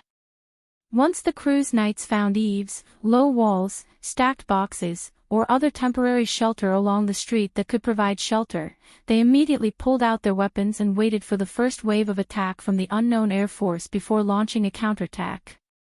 The Empire had a military tradition of more than 10 centuries. Their enemies came from all over the world, whether it was the Air Force, the Navy, the monsters, the living, or the returnees. For this army that had been through hundreds of battles and had a profound tradition, it was no surprise. Therefore, after a brief commotion, they immediately calmed down and entered a state of readiness under the command of the nearby knight captain. At this moment, if Brando were to see this scene in person, he would be amazed. He would be amazed at the strength of the people of Cruz, and also because this was the same as the Empire's army that he had seen before. After all, the Empire was the Empire. The eagles of Cruz did not just soar in the sky with pride and arrogance. However, the tragedy of the Rogelia soldiers came from the same reason. Brando had seen them before, in another era. Therefore, these soldiers soon saw that the gargoyles' dive was just an illusion. They immediately began to slow down when they approached the sky above the inner city, and then they landed on the rows of roofs throughout the inner city. "What are they doing?" The Knight of Cruz looked at this scene with inexplicable amazement. The Air Force, as the name implied, was their domain in the sky. If these gargoyles wanted to fight them on the ground, it was obviously impossible. Their doubts were finally answered when they saw the first wizard in a robe and holding a staff jump down from the back of a gargoyle. Wizard, in the nearby streets, every knight sergeant with command felt a little sour in his teeth when he saw this scene. He immediately understood what the other party wanted to do. When Mordenkainen jumped down from the back of his gargoyle with his duck familiar in his arms, he was full of pride when he saw the stunned Cruz knight. He looked back and saw that almost every roof on the left had 3 to 4 wizards ready. It was as if an army of wizards had arrived in the inner city of the Black Sword Fortress in an instant. He looked back again, and at this time, the people of Cruz below seemed to have just recovered from their state of shock. The knight immediately commanded the soldiers around him to attack the roofs. Although he knew that the other party could not pose any threat to him, he could not help but feel a little nervous. What a bold idea it was to let wizards come to the front line and fight the enemy soldiers face to face. Not to mention that he had never heard of such a battle before, he had never even thought about it. The so-called wizards naturally wanted to stay as far away from danger as possible. But although he was nervous and his palms were sweaty, he still raised his staff and began to chant spells at the army of Cruz below. The average strength of the soldiers of the Imperial Frontier Legion was at least above the middle level of black iron. The low roofs of the inner city were not too difficult for them. In a short while, some Imperial soldiers climbed up the roofs with the help of the terrain. Mordenkainen saw that the nearest soldier was less than 20 feet away from him. He could even see the ferocious face of the other party and the cold gleam of the long sword in his hand. In his heart, he was more than willing to directly throw the spells he had prepared at that guy. But at the last moment, he forcibly shifted his target and raised his staff to cast a spell at the Imperial soldiers clustered in the street. The law of stillness and stagnation, imprison. Mordenkainen shouted. As if there was an invisible wall descending from the direction he was pointing at, there was a slight vibration in the air. All the Imperial soldiers on the street immediately became motionless as if they were possessed. At the same time, out of the hundreds of magi that descended with the gargoyles, about a third of them completed the same control spell. The other third were too nervous and failed to cast the spell, while the remaining third could not help but cast the spell on the few soldiers closest to them. But even this one-third success rate caused almost half of the streets in the inner city to be completely controlled by the spell in an instant. After casting the spell, Mordenkainen turned his head back, sweating profusely. Only then did he see that the soldier who had climbed up had already been slapped down by the gargoyle. Only then did he breathe a sigh of relief, and a faint sense of pride grew in his heart, because he knew that at least he was the first wizard to cast a spell under this kind of tactic. Based on this point alone, he could already shake off the identity of an apprentice and step into the ranks of an official wizard. The inner city was falling into a special kind of dead silence, as if time had been frozen. The Imperial soldiers who had gathered and jammed the streets quickly lost the ability to fight back under the control of the wizards. It was not that they did not think of counterattacking, but the result of such a dense formation exposed to the attack of magic was imaginable. Almost immediately, they lost more than two-thirds of their manpower. Next, the sorcerers only needed to subdue the fish that escaped the net one by one. In the meantime, the Kurlutz Zero-Star organization launched a long-range attack together, but it was almost useless under the protection of spells. The commando team formed by the Imperial Knights, under the protection of hundreds of gargoyles, also had no effect. Instead, they fell into the trap and became captives. Of course, the Empire also had wizards, but wizards in 2s and 3s were basically no match for hundreds of wizards gathered together. After sporadic counterattacks, they quickly realized that the situation was hopeless. They either raised their hands and surrendered, or simply found a place to hide and seek self-protection. It seemed that in just a moment, the Black Sword Fortress had lost most of its backup. The head of the Griffin Knight Regiment, Mariel, stood in front of the floor-to-ceiling window in his office, silently watching the gargoyles in the sky leave. On the other side of his line of sight, the headquarters of the Griffin Knight Regiment had long been in a mess. This Griffin Fortress, which was built about 2 centuries ago, was tragically not built according to the standards of this era, nor was it built with magic protection. The flight path of the Griffin cage was directly exposed to the outside according to the Air Force tradition of about 200 years ago. This was because everyone knew that the enemy of the Black Sword Fortress was the Erewhon people, and the weak air force of the Erewhon Knight could not pose any threat to this fortress. However, it was this traditional understanding that brought about a devastating blow to the fortress. Mariel still had not figured out how those damn gargoyles came about. Originally, he was still sending a messenger to inquire about the loud noise on the other side of the wall, and at the same time, he ordered some of the night to prepare to take off. However, he did not expect the attack to come so quickly. Before the first batch of Griffin Knight could release their beloved griffins from the cages, the black cloud in the sky had already flown over the Knight Regiment. What happened next was simply a nightmare. Before that, Mariel had never heard of such an attack. The gargoyles began to dive and then threw down flashing crystals. Most of these crystals hit the passage of the Griffin cage, and a small part hit the warehouse of the Knight Regiment. What happened next was what he saw now. The passage of the Griffin cage had been completely destroyed, and about 160 griffins and more than 30 knights were trapped inside. It was hard to say how many of them could be saved. As for the warehouse, Mariel looked at the 2 big holes in the ground with a gloomy face. For a moment, he was speechless. At this time, outside the ruins of the Knight's Gate, Rovak, who was pointing his sword at Brando, obviously did not know that such a wonderful thing had happened in the fortress behind him. Even so, his face did not look good. Above him, the Empire's soldiers were fiercely fighting with the gargoyles.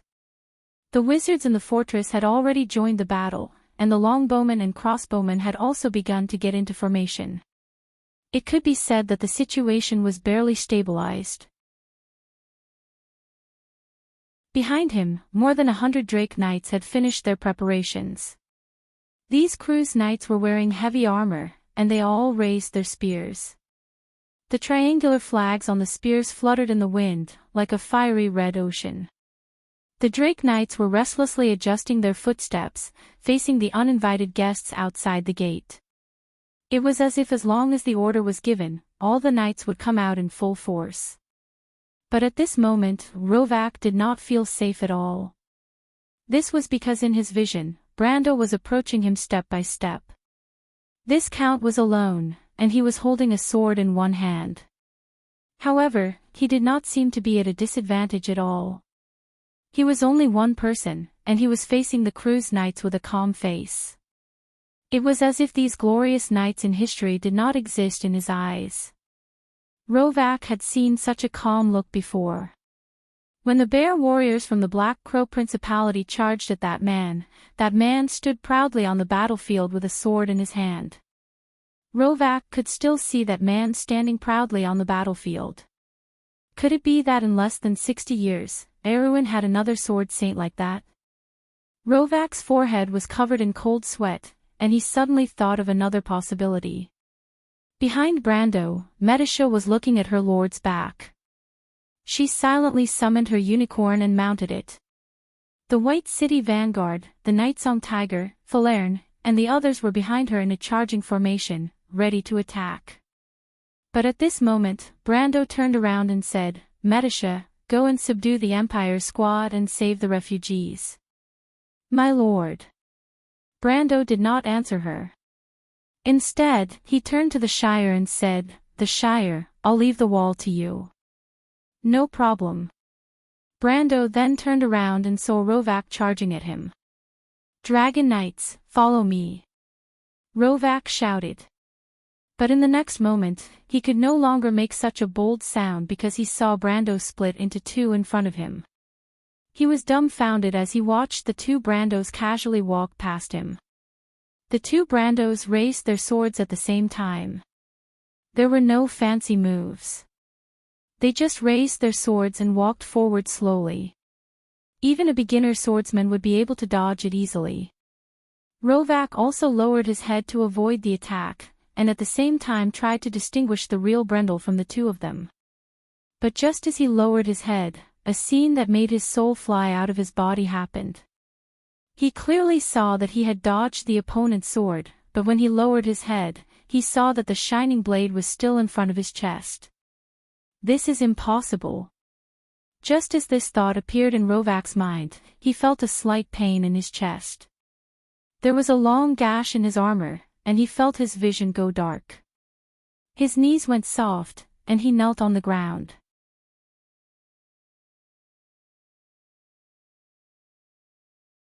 Chapter 9-10. Brando slowly sheathed his sword. It didn't feel like he was fighting on the battlefield, but more like a swordsman who had returned home and carefully sealed his beloved sword. He walked past Rovak slowly, and with every step he took, there was a shadow overlapping with him. Every shadow seemed to be using a different sword technique. Erwin's military sword technique had the cruelty and ruthlessness of Madara's sword technique. Sometimes it was like Fanzin's sword technique, the sword of the White Knight of Grecius's knight, and sometimes it was the sword technique of the Cruz's people, the simple and pure sword technique of the knight. But Rovak couldn't see any of them clearly. What hit him was the simplest sword strike, the one that he thought he had dodged. However, the sword landed heavily on his breastplate, causing blood to gush out. His water element did not even have the time to play any role before it was shattered. At the last moment, he saw countless silver lines of the law of nature as his opponent slowly retracted his sword, bringing along countless fragments of his armor. Like countless sparkling spots of light, they returned to dust bit by bit. Rovak opened his mouth, as if he wanted to shout this sentence from his chest, the highest level of element, the sword of space. But in the end, he didn't make any sound. He knelt on the ground and then fell heavily. Brando gently wiped the blood on his sword, and it turned into countless rose-red beads that flew into the air like a crescent moon. The dust above the rubble was dissipating. He seemed to be walking on clouds, and the hem of his count's coat fluttered in the cold wind between the mountains. He looked up, and the distance between him and the Imperial Drake Knight Regiment was just the distance of the city gate. The Imperial Knights were regrouping, and the horn was blown. They seemed to be shouting a strange command. The Drake Knight in the front row began to move forward slowly. The ground trembled slightly, and their spears were like trees in a forest. The flags floated like the fiery Red Sea, and their shining silver armor moved up and down. Brando heard their command, and then the spears were lined up in rows, forming a bunch of intersecting lines that pointed at him. The knights began to gallop. The undulating spears were like a black wave. But at that moment, Brando thought of Scarlet. He silently looked at the knight, and a voice in his heart answered, "Did you hear that, Scarlet? No matter what Her Majesty told you, this will be the answer of the Lord of Abes." Brendel gradually quickened his pace, and the knights also began to charge forward. Both sides crossed each other in an instant, but it was as if there was an invisible force that automatically separated the Imperial Knights. Brendel passed through them, and with every step he took, he left behind an afterimage. Each afterimage raised a sword to block a knight's spear, and then threw the knight and the earth dragon into the air. He took 10 steps forward, and the knight's attack. The knight fell to the ground, and it was a mess. So this is the Sword Saint. The Duke's daughter looked at all of this with her mouth agape. She only felt that the usual worldview in her mind had been completely overturned at this moment. Her mind was full of chatter and buzzing, but she could not say a word when it reached her mouth. The development of the situation seemed to be completely out of her expectations from the beginning. She did not know what Brando wanted to do. It did not seem like he was just acting out of anger, or that he was young and impetuous. Everything he did was obviously premeditated, but she could not guess why he did it. Was it because of a subordinate who was kidnapped by the Empire? No, she did not consider this possibility at all, unless he was really crazy. But unfortunately, she thought that the most inconceivable idea might be the closest to the truth. Beside him, the ball-shaped man was already scared out of his wits, and he directly collapsed to the ground. The little princess of the Grand Duke of Grenoires held her wet nurse's hand tightly, and asked in fear, "Mother Elsa, is the Count starting a war?" The young wet nurse's face was pale, and she trembled, unable to say a word. In her opinion, this was clearly a war. Greysword Saint Mephistopheles once fought against 1,000 people in Oler, and with his sword, he made the Empire's people completely terrified. Even His Majesty the Emperor had to send out 2 knight regiments and 3 sword saints to encircle and annihilate him, but even so, he still left safely. But now, what Brando was doing was the same thing. The attack power of an elemental activation powerhouse on the battlefield was unparalleled. Although he still could not fight against a real army by himself, a mere 100 Earth Dragon Knights were not too big of a problem for him. After the first wave of attack was thwarted, the Imperial Knights immediately began to adjust their tactics, trying to surround him and suppress him as much as possible with the advantage of numbers. Generally speaking, this was the most effective way to fight against an elemental-level powerhouse. But that was only generally speaking. Brando took the last step forward. This step seemed to have crossed a distance of 100 meters in the ordinary sense. It was as if his back foot had just left the ground, and his front foot had already reached the farthest corner of the Knight Regiment's encirclement. The Earth Dragon Knight did not even have time to react. He saw the space in front of him flash slightly, and a dazzling silver splendor had spilled out from it. Then, he flew out from the Earth Dragon's back together with his saddle. Brando's sword struck out, and before the afterimage disappeared, he had already appeared in another direction. Then, there was another silver splendor, and a knight flew out diagonally. It seemed that in an instant, a dozen Brandos appeared in the gradually shrinking encirclement of the night.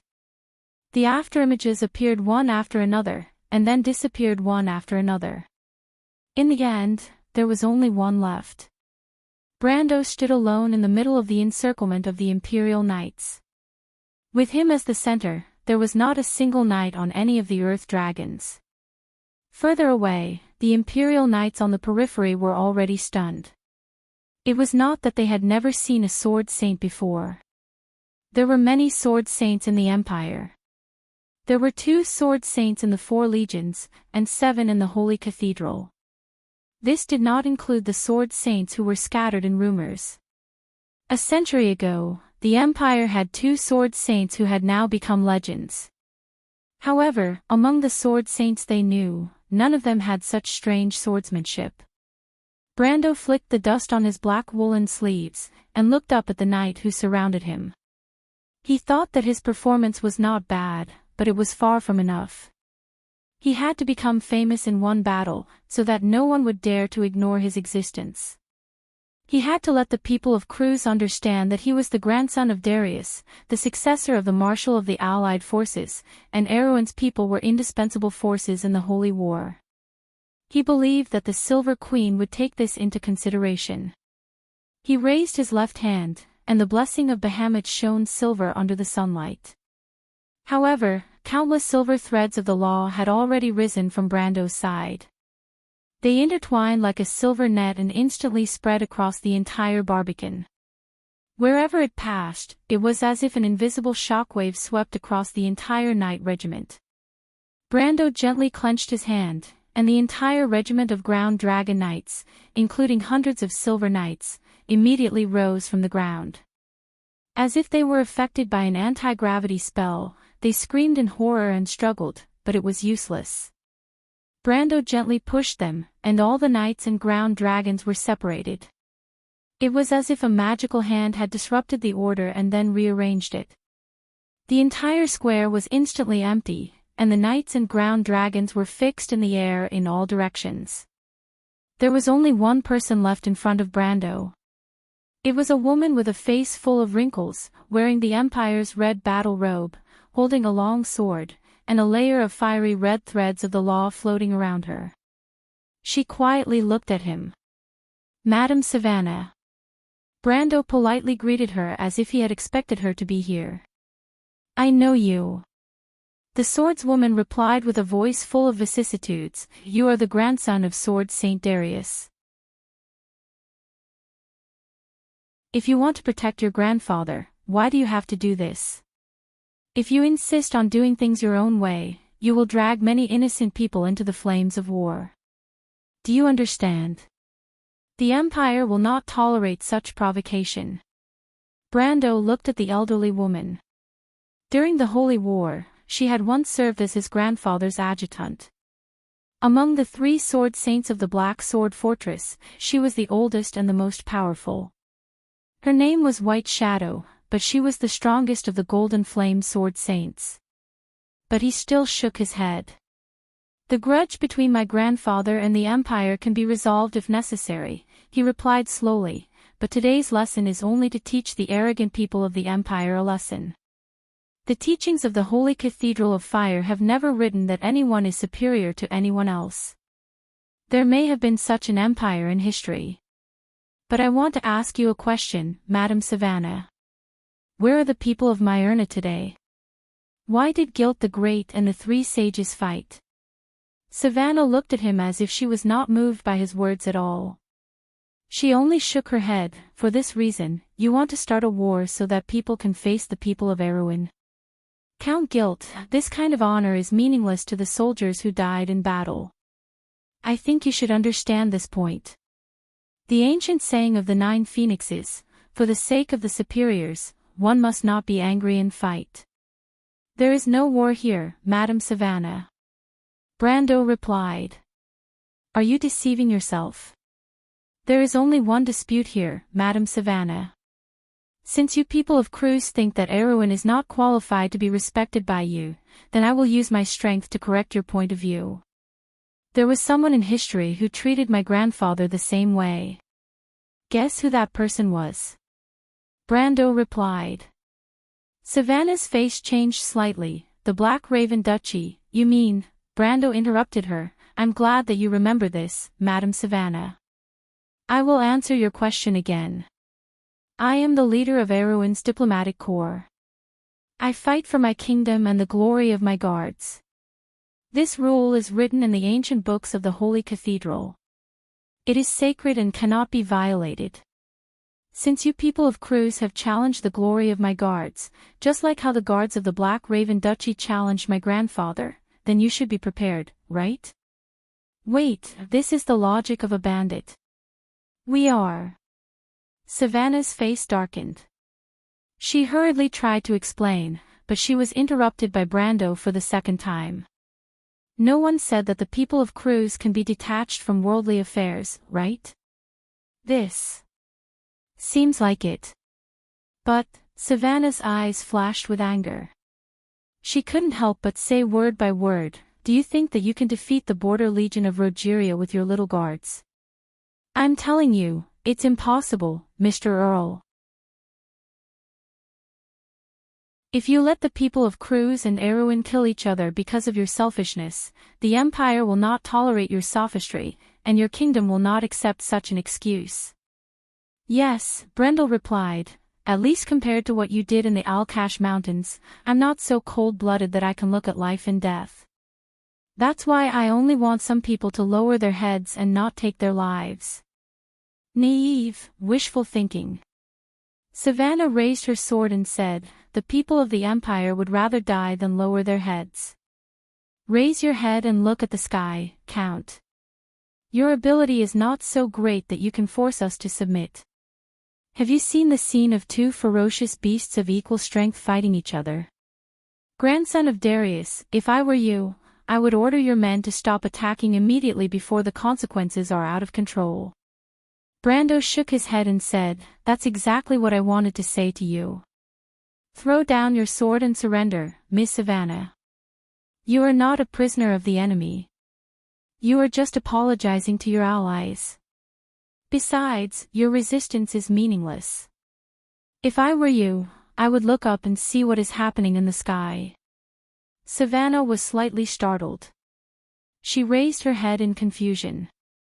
But not far from her, Avram and the Duke's daughter were already looking at the sky.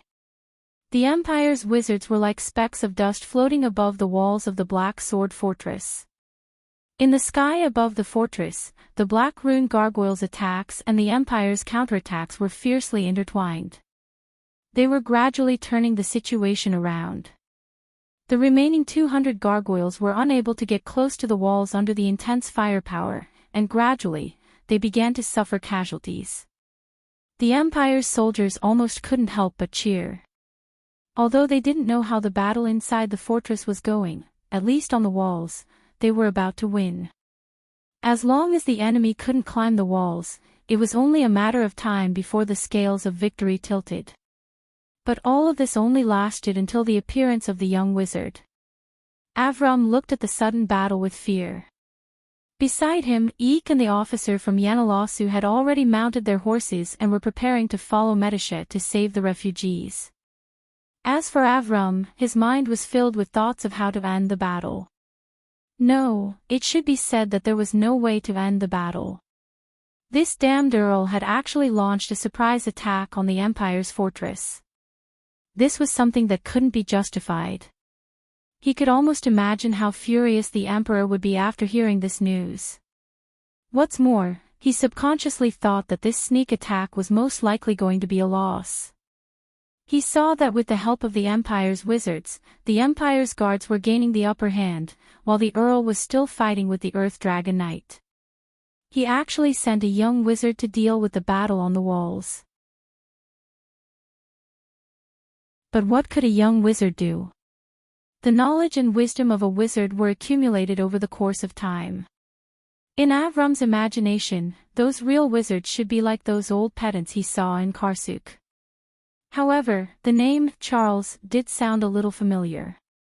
He couldn't help but glance at that person from the corner of his eyes. But after that glance, he couldn't look away anymore.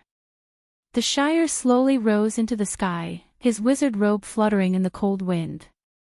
With his arrival, all the wizards on the battlefield subconsciously felt a sense of fear rising from the bottom of their hearts. An era ago, the flame of magic was ignited for the first time. A wise being taught this law that had never existed before to all the people of Silver and Black Iron. It was as if before that, no one understood the origin of law magic and elemental magic.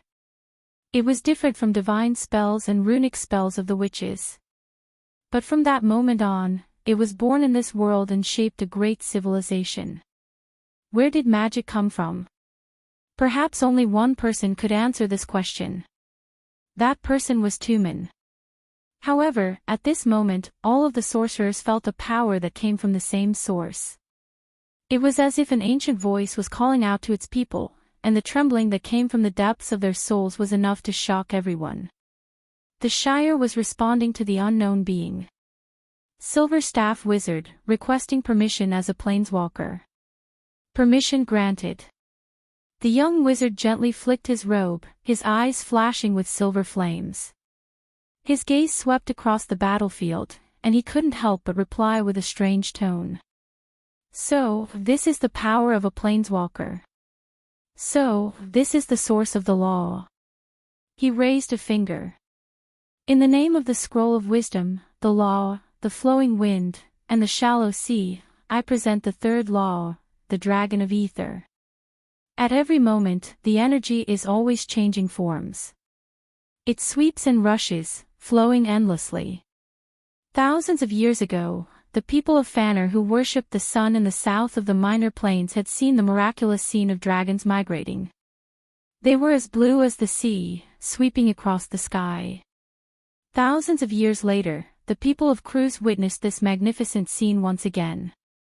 P.S. You guys were complaining that my writing was all kinds of weak and not impressive. Now it's time to put in some effort. Alright, at the end of this chapter, I'm asking for more votes next month. Do you want to read more? There's more. Also, ignorance. Don't think of waiting for my forces. I'm not that good at PvP. This reminder is for your own good, got it?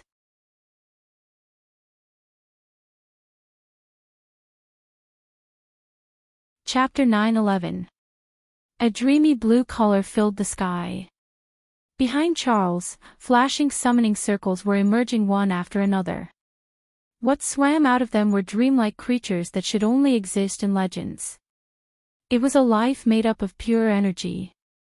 It was between substance and non-substance.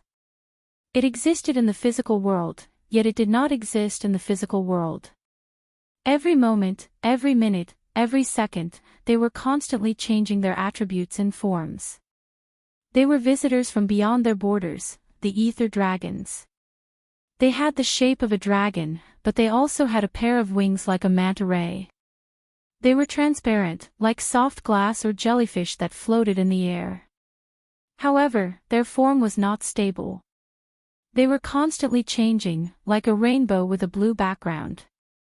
One by one, the Cruz wizards stopped their spells.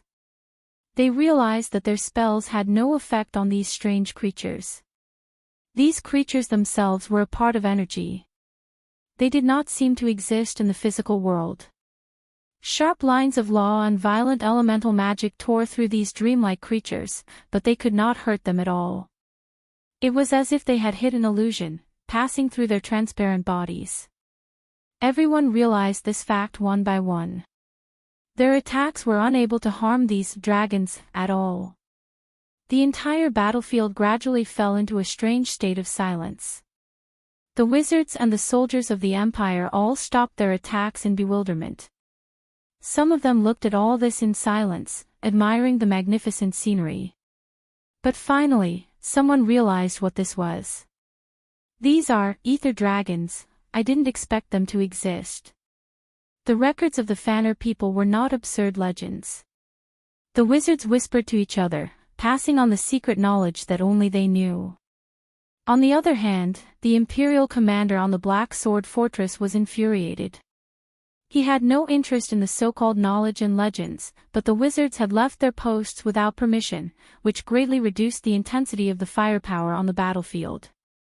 It was not easy to gain the upper hand, but now the gargoyles had taken it back. He went to the leader of the wizards and pointed at the strange creatures. "I don't care what they are, but your mission now is to chase them all out. I don't want to see any of these messy things on my wall," he shouted. He threw a tantrum, but found that the wizards were looking at him strangely. "What? Did I say something wrong?" "Those are spirits from the ether, Sir Commander. They are the symbol of pure energy. Our spells can't hurt them at all. Have you ever seen a drop of water drowning in the ocean? Besides, to us, they are the real ocean," the wizard leader replied politely. The Knight Commander scratched his head. "I don't care who is the water droplet and who is the ocean, but you have to tell me how to deal with these things, right? I don't want my soldiers to die without knowing why." "Commander, you don't have to worry at all. If the Fanner people are not lying, the Ether Dragon's biggest characteristic is that they exist in two worlds at the same time. Their constantly changing energy forms maintain the connection between the ether and the physical world.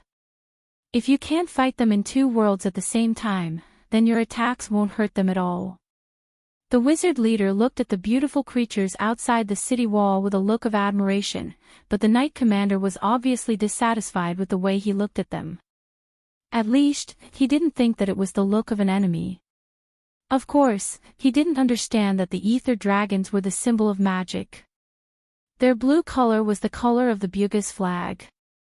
Although the Bughas were known as the Silver Alliance, their emblem was an eye on the blue ocean. It symbolized the two extremes of the wizard world, knowledge and magic. "Doesn't that mean that I can't do anything to them? Why don't we just surrender?" The Knight Commander replied impatiently. "Why do you say that, Sir Commander?" The wizard leader pretended to be surprised and looked at the Knight Commander, but in his heart, he was full of contempt for this poor man who knew nothing about the nature of the world. "They can attack me, but we can't attack them. Can we still fight this war?" "Sir Commander, I don't think you need to worry about this at all." The wizard leader smiled. "The Ether Dragon is a fragile and beautiful creature.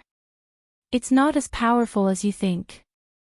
Although they look huge, it's only because their energy will naturally disperse in our world. And these creatures are actually very weak. Although they represent energy itself, they can't master the laws. It's like saying that humans represent a kind of life, but they can't control the laws of life. You and your soldiers can't attack them because they can't attack you." The commander didn't understand at all, but at least he understood the last sentence. He couldn't help but frown and ask, "You're saying that these things have no attacking ability at all? Then why did our opponent summon them? Are they trying to trick us?" "I'm afraid that's not the case. What I mean is, it's not that they can't attack you, but the realm of ether and the physical world are parallel worlds. The two worlds don't affect each other. If they want to affect our world, they have to switch to our world." "Wait, I get it." The commander interrupted this self-righteous guy and said loudly, "You mean when they switch to our world, I can attack them, right?" The wizard leader looked at this guy with some surprise. The Knight Commander couldn't help but snort coldly in his heart. He thought to himself, "These self-righteous guys. If he could, he wouldn't bother to deal with these weird guys." But he still had one last question. Before he left, he asked, "Sir Wizard, since these things are so fragile, then the person who summoned them can't be that powerful. I think you should be able to deal with him. Don't let him do anything else."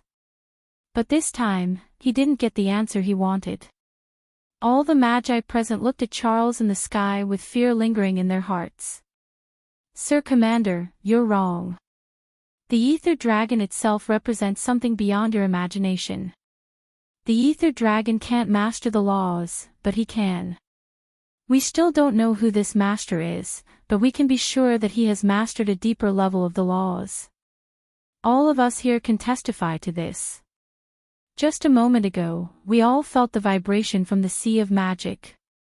The wizard leader shook his head with a solemn expression. You may not understand what I'm telling you, Sir Commander, but I have a suggestion for you. You'd better use your soldiers to create some trouble for him. Otherwise, we may not be his match. What? The commander was shocked. But he looks much younger than you. In the world of wizards, knowledge and power are the strongest, not age, the wizard leader replied. Are you sure? I'm not sure. The wizard leader shook his head. It's just a guess. But you can bet that I'm wrong, Sir Commander. The commander glanced at these wizards in long robes and hoped that he was wrong. But he didn't know that everyone present had the same idea. Savannah raised her head and saw this scene. She saw the Empire's soldiers launch a desperate counterattack. The azure sea looked so dazzling, but it was incredibly fragile. The ether dragon's attack was far less dazzling than their appearance. She could clearly analyze that the strength of these strange creatures was no higher than the peak of the silver level. They were on par with most of the Empire's knights on the city wall. And what was gratifying was that after the ether dragons launched their attack, they quickly suffered casualties. The attacks that could not hurt them before, when they switched to the material world, shot them down from the sky for the first time. But the ether creatures that fell from the sky often ended their lives in a strange way. It was like a dazzling self-explosion.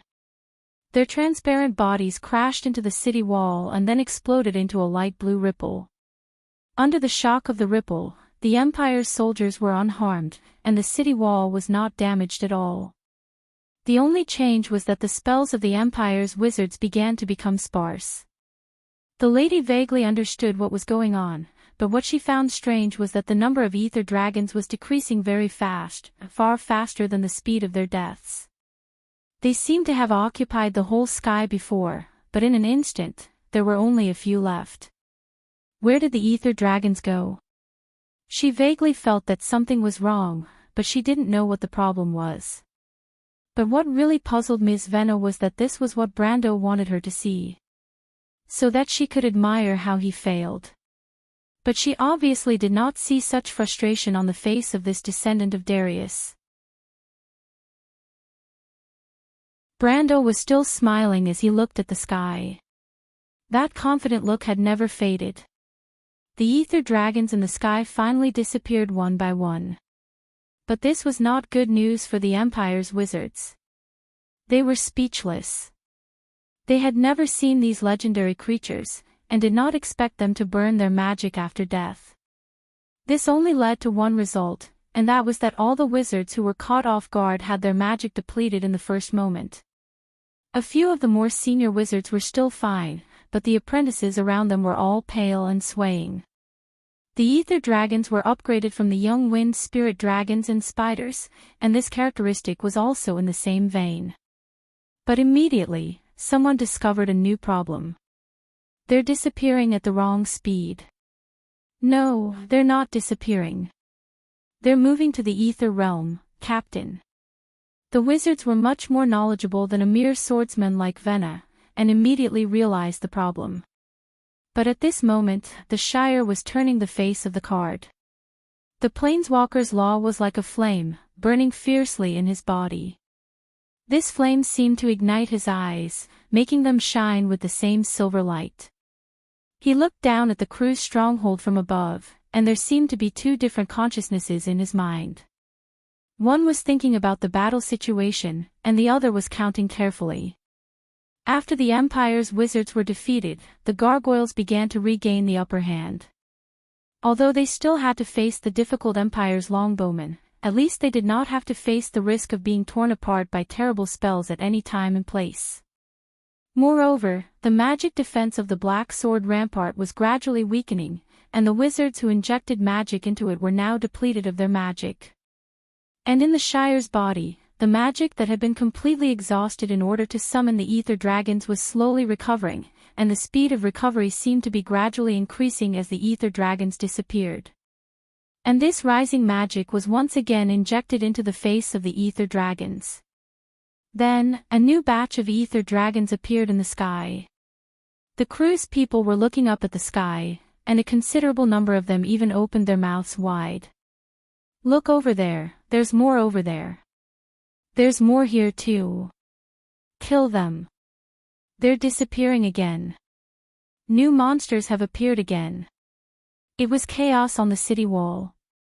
The Empire's soldiers and wizards were dumbfounded as they watched the ether dragons appear and disappear, disappear and reappear. But every time they disappeared, they would bring new companions with them, as if they were increasing geometrically. No one understood what was going on, but the ether dragons seemed to have really converged into an ocean, and when they launched their last attack, the terrifying tsunami-like scene finally arrived. In the face of thousands of uncountable enemies, even the proudest Krolutzians could not help but throw away the weapons in their hands weakly. That was a battle that no longer had any meaning. The Shire seemed to be controlling this sea of magic that was full of power, and the ocean blue magic energy gathered under his feet. It was not that the Empire's commanders did not think of attacking him, but it was meaningless. Every time they were about to achieve their goal, a pure silver holy shield would appear in front of the Shire. That was the holy song of protection. Hippamra held the will of the mountains in her hand, and had the support of endless magic from the ether dragons. She had chosen the target of this spell countless times. The last scene that Savannah saw was that the blue ocean had completely covered the city wall of the Black Sword Fortress. It was not that she had never seen such a spectacular scene, but that was during the Holy War, when she was facing the most powerful wizards of St. Tassel. She seemed to have finally recognized the young wizard. "It's him," the lady muttered to herself in disbelief. "He's not dead. The genius of the Black Tower wizards, I should have known. He has always been so unexpected." Brando was slightly startled. It seemed that this was the second time he had heard such words. He could not help but raise his head and look at the Shire in the sky. Savannah had already retracted her gaze. Cruz's men had been completely defeated, and the reinforcements in the fortress had yet to arrive. She could already imagine what had happened. "You won," she replied calmly. "I just didn't expect that after 40 years, he would actually become a great wizard. The Black Tower wizards finally have a wizard leader after 1,000 years. Those who made the decision back then must have never thought that this day would come. But grandson of Darius, what have you gained? Other than the hatred of the Empire, you have gained nothing." Brando knew that this lady, who was known as the White Swordsman, must have misunderstood something. She actually thought that the Shire had crossed the extreme plane and become a great wizard. However, he did not expose this misunderstanding. In fact, this misunderstanding was exactly what he needed at the moment. As for what he had gained, he looked at the blue reflection in the sky and gently shook his head. The people of the Empire would never understand what he had gained. Count Tonagel had gone mad. Whether it was in Yenbao or Grey Harbor, whether it was from the north of the kingdom to the south of Ampere Seal, or from Ranner to the dense forests of Grinoires, as long as there were people living there, whether it was the nobles, the commoners, or even those with unknown identities and ulterior motives, all of them were discussing the news that came back from Balta after the weather in the north had turned cold and there were a couple of snowflakes. The royal faction had also gone mad. Other than Makarov, Oberway, and the Wolf Baron, everyone else was like a shark that smelled blood. They were already dissatisfied with the Count who ordered them around, and now they were venting their dissatisfaction through various channels. Secret letters were passed to Makarov and the other leaders of the royal faction, and every word written on them was enough to make even the boldest of radicals tremble in fear. It was full of words of advice, abuse, criticism, questioning, and even slander. Makarov could only smile bitterly at Oberway. These things were too obvious, and he could not help but doubt the intelligence of his colleagues. But what made him doubt his own intelligence was the other letters piled up on his desk. These letters were not slander, but letters from the north that conveyed some kind of message. The words written in bright red on the letters were enough to make anyone who read them think that they were reading a ridiculous story. On the 25th of the month of Frost, Count Tonagel conquered the Black Sword Fortress. In this battle, other than the Count himself losing his gargoyles, there were few casualties. After that, Count Tonagel forced, or rather, escorted, the entire imperial army to hold a grand welcoming ceremony for Erwin's diplomatic group. After that, he released all the captives and compensated the Knight's Gate out of courtesy. On the 27th of the month of Frost, Count Tonagel and his diplomatic group passed through the Tory Canyon and defeated several Cruz nobles who came to challenge them. On the 30th of the month of Frost, Count Tonagel and his diplomatic group conquered the Tory territory and extorted a large sum of ransom called compensation for the damage to their reputation and compensation for mental anguish before releasing all the nobles. On the 7th of the month of Winterharp, Count Tonagel defeated the Cruz's Solstice Knights Legion. On the 15th of the month of Winterharp, Count Tonagel and his diplomatic group defeated Anzaruta's army. On the 19th of the month of Winterharp, Count Tonagel, Makarov and Oberway silently read the last sentence of the letter and gently placed it in front of Princess Griffine. They couldn't help but ask tiredly, "All right, Your Highness, can you please tell me what Count Tonagel wants to do?" Princess Griffine glanced at the letter with a guilty conscience. Then, she forced a smile at her two courtiers. "I think His Lordship, he should know what to do." "Really?" Makarov looked at the princess silently.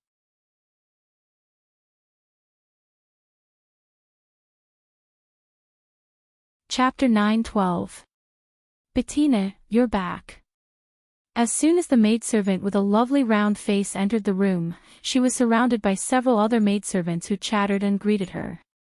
Bettina patted her apron and raised her eyebrows to look at the mistress of the house. She then made a gesture to the other maidservants to keep quiet and asked in a low voice, "Shuv, let me ask you, after I left, did the Countess have a good rest?" Hearing this question, the sisters immediately became gloomy. Since Scarlet had been placed under house arrest by Her Majesty the Queen, she had been very depressed all day, and sometimes she would talk to her spear, which they did not know where it came from. This made them very suspicious, and they wondered if there was something wrong with the Countess's head. Every day, they had to report Scarlet's daily routine to Her Majesty the Queen. Her Majesty obviously still cared about Scarlet very much. At least, she never let outsiders handle this matter. Every time, she would personally take time out of her busy schedule to listen to Bettina's report. However, regarding the Countess's strange behavior, Her Majesty did not say anything, so naturally, they did not dare to speculate. Scarlet was always depressed. She did not eat much and slept very little. It was a headache for them. Seeing the expression on the maidservants' faces, Bettina understood something. She sighed and said, "Sigh, let the Countess have a good rest. Don't make a fuss anymore. She must be homesick, but Her Majesty the Queen does not allow her to go back." "Yes, yes," the maidservants replied in unison, "we children from the mountains are always nostalgic for our homeland. I often remember the maple trees in my hometown." Another maidservant looked at Bettina's face and asked in a low voice, "Bettina, you don't look very good. Is Her Majesty the Queen in a bad mood again?" "Shh," Bettina glared at the maidservant, "don't talk nonsense, but Her Majesty's mood is quite bad today." "What's wrong?" This question seemed to have aroused the maidservants' curiosity. They hurriedly lowered their voices and asked, "Isn't it because of the Countess?" Bettina sighed. She did not know how many times she had sighed. It was as if Her Majesty's bad mood had affected her. "Is it that Count from the countryside again?" "Lower your voice, idiot," Betessa replied, "that Countess came from Erwin." "Do you know Erwin?" "It's a small kingdom in the south of the empire." That's right, our countess also came from there. Don't let her hear you talk about her hometown like that. What countess from the countryside? How unpleasant it sounds. The maids were startled, and their faces showed lingering fear. Some of them even looked into the room with a guilty conscience. But when they realized that Scarlet didn't seem to be listening to them, they heaved a sigh of relief and hurriedly turned back to ask, "Bettina, quickly tell us, what happened to the Count?" Since Scarlet was under house arrest in the courtyard of the castle, the maidservants naturally couldn't leave, except for Bettina, who had to go to the rose garden to see Her Majesty every once in a while. Girls of their age were full of vitality and curiosity, so they were even more attracted to the outside world, even if it was a small thing. Bettina was a little older, so when she saw the pitiful eyes of her companions, she could only reply, "The Count arrested the local nobles in Saruf. When I went there, I saw Duke Pallet complaining to Her Majesty in the rose garden." She suddenly showed a clever smile and said disrespectfully to the Duke, "You didn't see the Duke's flustered and exasperated look. I've never seen him like this before." "Bettina, did you say that the Count went to Saruf?" The maidservants seemed to be used to such news, and they didn't seem surprised at all. It seemed that since half a month ago, the southern nobles were beaten to a pulp, and it had become a common occurrence in the whole king's city.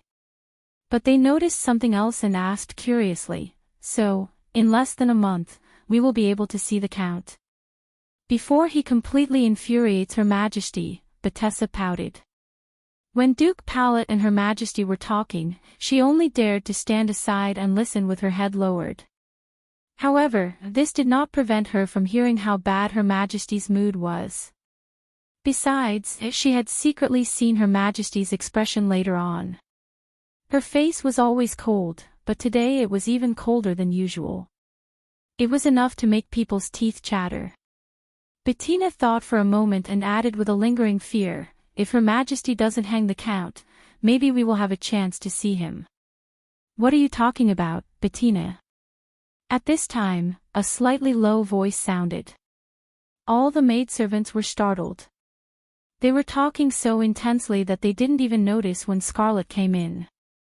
The mountain maiden stood by the door of her room and looked at them, and the maidservants were like a flock of startled sparrows. They all shut their mouths, and the room suddenly quieted down. Bettina glared at her disloyal companions and whispered to Scarlet, "My lady. You are talking about Erwin." Scarlet didn't care about the matter, but stared at Bettina and asked in a somewhat anxious tone. "Oh no, the Count must have heard us," Bettina thought. But she didn't dare to lie, so she answered honestly, "Yes, my lady." "Tell me the truth," Scarlet said with a pale face. In fact, she often couldn't sleep these days. Every time she closed her eyes, she would think of the Count, and it would disturb her. "We are talking about a Count from Erwin." "A Count from Erwin." As soon as Scarlet heard this, she immediately rushed to Bettina's side and grabbed the round-faced maidservant's arm like a ghost and asked loudly, "Ah!" Bettina had never seen Scarlet like this and couldn't help but jump in fright. "Where did that Count come from?" "My lady, I don't know. Her Majesty and the nobles didn't mention it, so I didn't dare to ask," Bettina quickly replied. Scarlet pursed her lips and didn't say anything. The young girl's sharp premonition made her realize something, but she couldn't think of a good way to ask at the moment. Betessa trembled as she looked at the Count.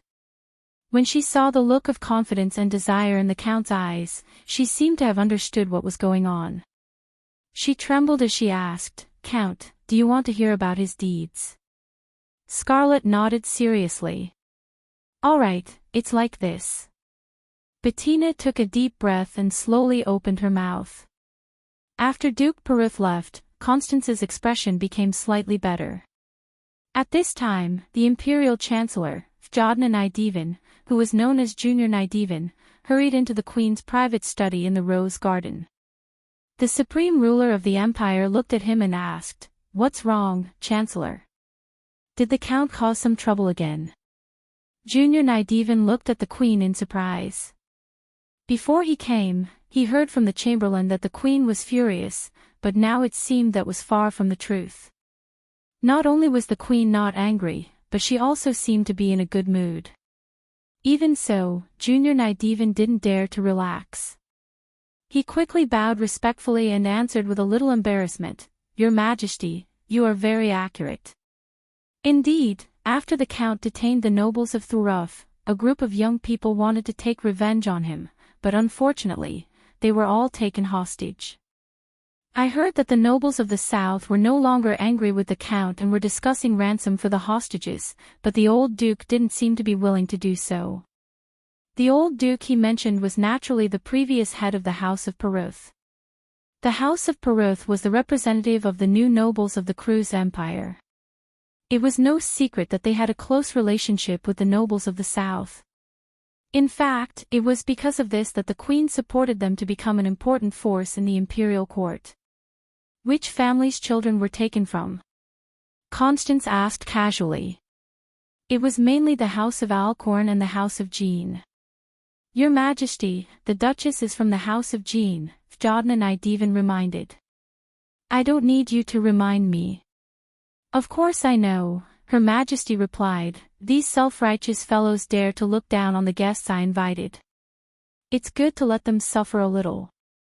Junior Nydivan seemed to have understood the ins and outs of the matter. He quickly replied, Your Majesty is right, but the Count is really too much. He doesn't give the Empire any face. The nobles of the Empire can't stand him fighting his way here. Humph, the Silver Queen snorted softly. It's normal for young people to be impetuous, but it's true that his grandfather was much calmer than him back then. It doesn't matter. A capable person can be forgiven for being arrogant and unruly. The Empire isn't so intolerant. But don't let him make a big deal out of it. He just wants to get our attention, but if every envoy group comes, the Empire won't be able to stand it. Let the local legions at the border be more vigilant. Even a mere Erewhon can step on their faces. Count Alcorn and Count Jean don't mind losing face. The Prime Minister of the Empire couldn't help but smile bitterly. This Count is really... I don't know how to describe him. He actually did such a thing. Even I almost thought that he was crazy. He's not crazy, Constance replied. This Count knows the Empire very well. He knows that we won't do anything to him. Moreover, this little guy knows his limits. Outsiders might not be able to tell, but I don't believe that you can't, Prime Minister. A thin layer of cold sweat immediately appeared on Junior Nydivan's forehead. He knew in his heart that although the Empire's supreme ruler was conversing with him casually, the Nydivan family's position in the Queen's heart was deteriorating day by day. On the contrary, because of the series of things that Brando had caused, he had met the Queen more often, and the relationship between them had eased up a little.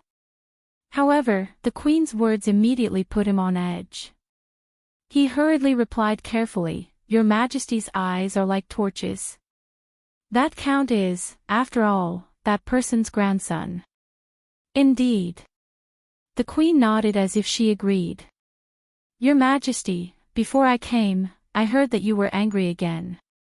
Junior Nydivan suddenly asked carefully. What? Your Majesty, your health.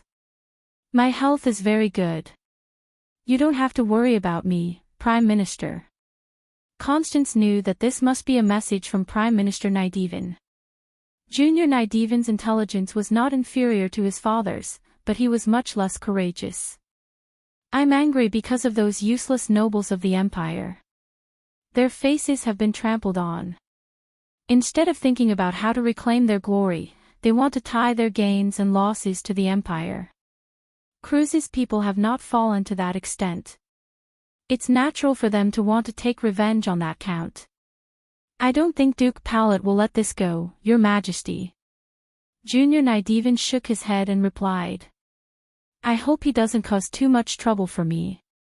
Constance shook her head. Count Alcons and Count Jean know their limits. Junior Nydiven's answer did not match his heart. Constance looked at him and corrected him, "I'm talking about him." The Prime Minister of the Empire was slightly startled and then smiled bitterly. Junior Nydiven stayed in the Rose Garden for half an hour and took time to report the situation in the west and east to the Supreme of the Empire. The Lion Beast men were still attacking the White Hart and Orcus fortresses. Compared to their decisiveness in assembling the army, the progress was slow. On the other hand, the Wind Elves persisted in their attacks in the wilderness of the Four Realms. The Red Army was one of the four main armies of the Empire, and their reputation was not undeserved. The mobilization within the Empire was nearing its end, and the atmosphere of war could be felt even in remote areas. After he said goodbye, Constance watched the Prime Minister of the Empire leave. When the study was empty, she gently tapped on the armrest of the chair and muttered to herself thoughtfully. Does he really know how to use the Heaven's armor? Did Jocelyn secretly go to Erewhon? No, he's not that shallow, Lady Gwendolen. I have a feeling that he's sending us a signal. What is he trying to say? Or is this the attitude of the people of Erewhon? Her cold voice echoed faintly in the empty study, but no one answered her question. Not only that. The story in the room had obviously been going on for some time, but it did not look like it was going to end anytime soon. Bettina continued, "Everyone thinks that the Count is crazy. He actually attacked one of the Empire's fortresses because he didn't receive the proper treatment. God, before this, I always thought that we, the mountain people, were the most rebellious people of the Empire. I didn't expect that compared to the Count, we are nothing. I've long heard that the people of Erewhon have a great king.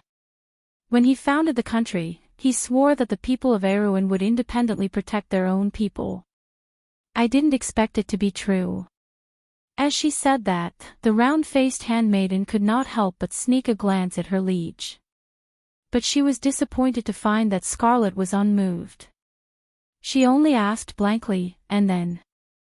She sighed disappointedly and continued, "And then, of course, the nobles of the Empire would not let it go. They gathered an army and wanted to teach this ignorant outsider a lesson. Of course, the result was not what they wanted. As for what happened after that, I've already told you, Count. That Count naturally captured all of them. Not only that, he also took them as hostages and demanded a large sum of ransom from their families. He even named it compensation for damage to reputation or compensation for mental damage or something like that." Scarlet shuddered as if she had been electrocuted. She looked up at her handmaiden and asked in disbelief, "You said, compensation for mental damage. You didn't mention this to me before, Bettina." "But that's not the point, Count." Bettina was baffled. But she did not notice that the Count in front of her was gritting his teeth. Once upon a time, she was the one who had been with the Count for the longest time. She had long gotten used to those strange terms. She used to think that it was the Count's only bad habit. But at this moment those words that he once couldn't understand sounded so familiar to him. Bettina was still rambling on. "In my opinion, the Count did not have to offend the nobles of the Empire. After all, he is an outsider.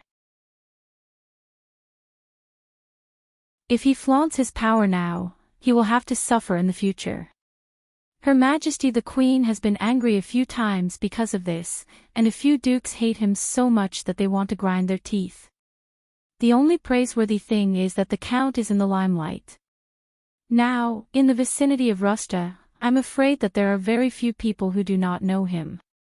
I really don't understand what he is trying to do." Halfway through her words, she suddenly froze. She suddenly saw the Count in front of her crying. She hurriedly called out, "Count, what happened to you?" Scarlet shook her head hard. Because she understood. Everything he had done was just to tell her one thing. "I am already here, Scarlet. Like a promise. P.S. I wrote so late today."